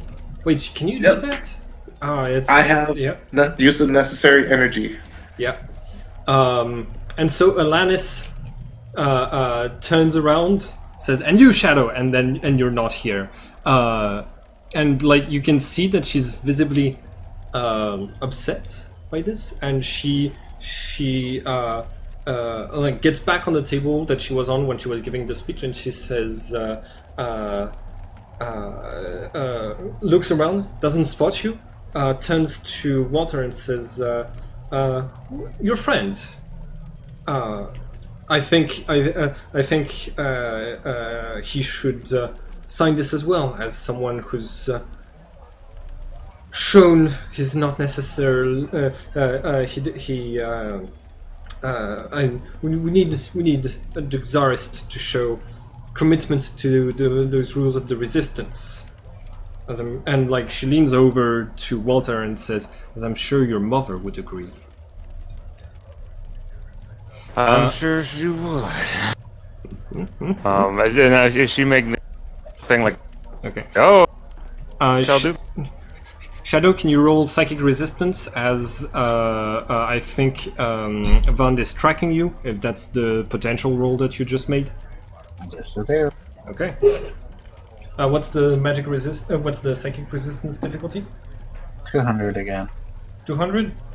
Shadow's fine. Shadow doesn't. So much self, it doesn't matter. It makes skill consummate too strong. What? Very strong. Yeah, so much self, I can't break his skill consummate. Yeah. And so Shadow is gone. I had set up this entire scene to get Shadow to follow the rules, and it's failed. So, congratulations. You're playing the insufferable, the insufferable disadvantage perfectly. And everyone in the higher ups of the resistance are pissed at you. Okay, I think that's enough for today's game. This was a lot of fun. It's 3, yeah. Yes, next game we're going to start with a little bit of investigation as you try to learn more about Valkyries and find out where Rifle is, and then the anti-assassination scenario can get started. I hope everyone had fun. I sure had a ton of fun. It's hurting us. Killing everyone. Hey. Killing Juan for the 3rd time in a row. Nobody is fully dead. Saving people. I was 2 health away from death. Yes, You're 1 health away from dying. Yeah, you were two life points away from being dead, and look at you. You're up, about, and causing trouble again. She did not. Yeah. Yeah, somewhat. Yeah. I feel like I'm not getting proper use of my to the limit advantage. Of your I should take that advantage. My to the limit advantage. Yeah, you get a plus 22 on actions when you're at when you're at a fourth of your life points, but you're just never falling that low because of your armor and shield. Okay, interpretation today was pretty good. 20 experience points to everyone for that. Difficult actions. I'd say, yeah, finishing the fight with the Hecatondius counts as a difficult action. 25. Good ideas or plans. 25 total, right? Yeah. Okay. Good ideas or plans. Did you? I feel like we didn't really make any. We didn't really have much planning time today. We were in the fight. That's fair. I tried to assassinate. Yeah. I don't know if that counts as good, but I'm gonna give everyone 5 experience points for it anyways. No, there's also my shenanigans with my robots that I let it loose in the Vitalis Tower. That's fair, and guiding the prisoners back to safety. So I'm bringing everything to 35. Okay. Oh, I also yelled at the free people, hey, this is the resistance, come join us, basically. Yeah, but that's gonna have bonuses to morale instead of 2 experience points. Alright, 1 hour section, so I'm gonna give an extra 10 for this, so we're at 45. 45 experience points for everybody. We didn't finish a chapter? It's segment? I don't know if a segment means a scenario or just an arc. I'm counting them as arcs instead. That's what I generally count mine as too. Yeah. Like major changes in the characters between each. Avelby, did you protect the innocent. You saved Van from falling, so that counts.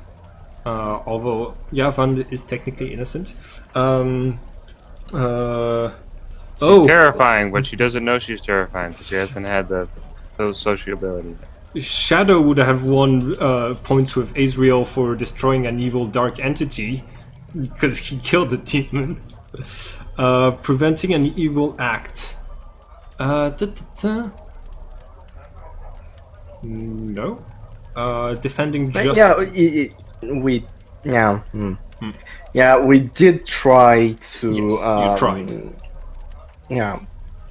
Becoming a hero. Yeah. Thanks to Alanis's speech, you are seen as a hero. So that is a total of 9 points. Now I was still collaborating near the end of that. Yes, but I already gave you the penalty for that in a previous session. All right. In that case, I get a tiny bonus to leadership. Yeah. So you get 8 plus 9. Aerial, that's fund. Ignoring law and order, not necessarily promoting chaotic situations. You just broke out a bunch of prisoners, so I'm giving you the full points for this. Leaving an important event up to chance, no. Showing others the importance of chance, no. Behaving anarchically, yes. I did tell everyone to rise up against the Vitala again. Yes, but that's not what anarchy is. Everybody confuses anarchy with chaos, but anarchy is just the opposite of hierarchies. It means just like there isn't one person above everybody else. And since you tend to rebel against authority, especially Walters pretty often, I will count that as behaving anarchically as you were doing. That's also why I named this campaign Anarchy in Lunaris. I'm trying to play on the fact that it's not what most people think. Like anarchy doesn't mean what most people think it is. Oh,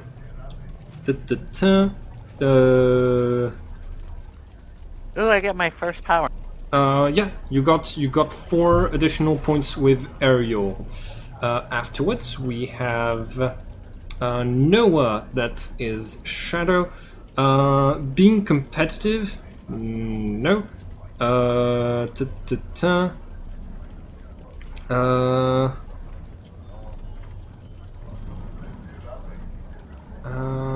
You don't get any more. You don't get points. You don't lose points. And what about overcoming a complex challenge? I don't. I escaped. Yeah, at the very end, yes, absolutely. That is pretty fair. You mean like the last scene? Yes. Yes. Yeah. That does count. You get 3 points with Noah. That was a complex trap I had set for you, and you magnificently got out. I am proud of you. And of course, Lug, giving back hope to a large number of people. That's 5 points. Saving someone's life. That's you saved some people. I did save Van's life, but yeah, we can argue about Walter, because if I hadn't reduced the fall, it would have been a critical. I was counting more the people who were inside of the blood pits, but technically, yes, you used your Elon powers to help Vand, and you helped reduce the damage that Walter would have gotten. So that's a 9 for now. Undoing a minor wrong or a major wrong is I don't see that. Risking your life to save someone else's. Yes. Yeah. Okay. You gain 10 points of Elon with Mikhail for this game session, and that's gonna be it for today. Have a great day, everyone. Okay. Thank you. You also have a great day. I'm going to go pass out because I have to be at work in 7 hours. Okay. Yeah. enjoy work. Enjoy sleep. Yeah. Hi everyone, and thank you for watching this video. If you want to keep up with all of the adventures on this channel, Don't forget to subscribe and click the bell button so you can get a notification each time we upload the next episode of this story. And it would be very nice of you to like and share the video to help this channel grow. Have a nice day, everyone.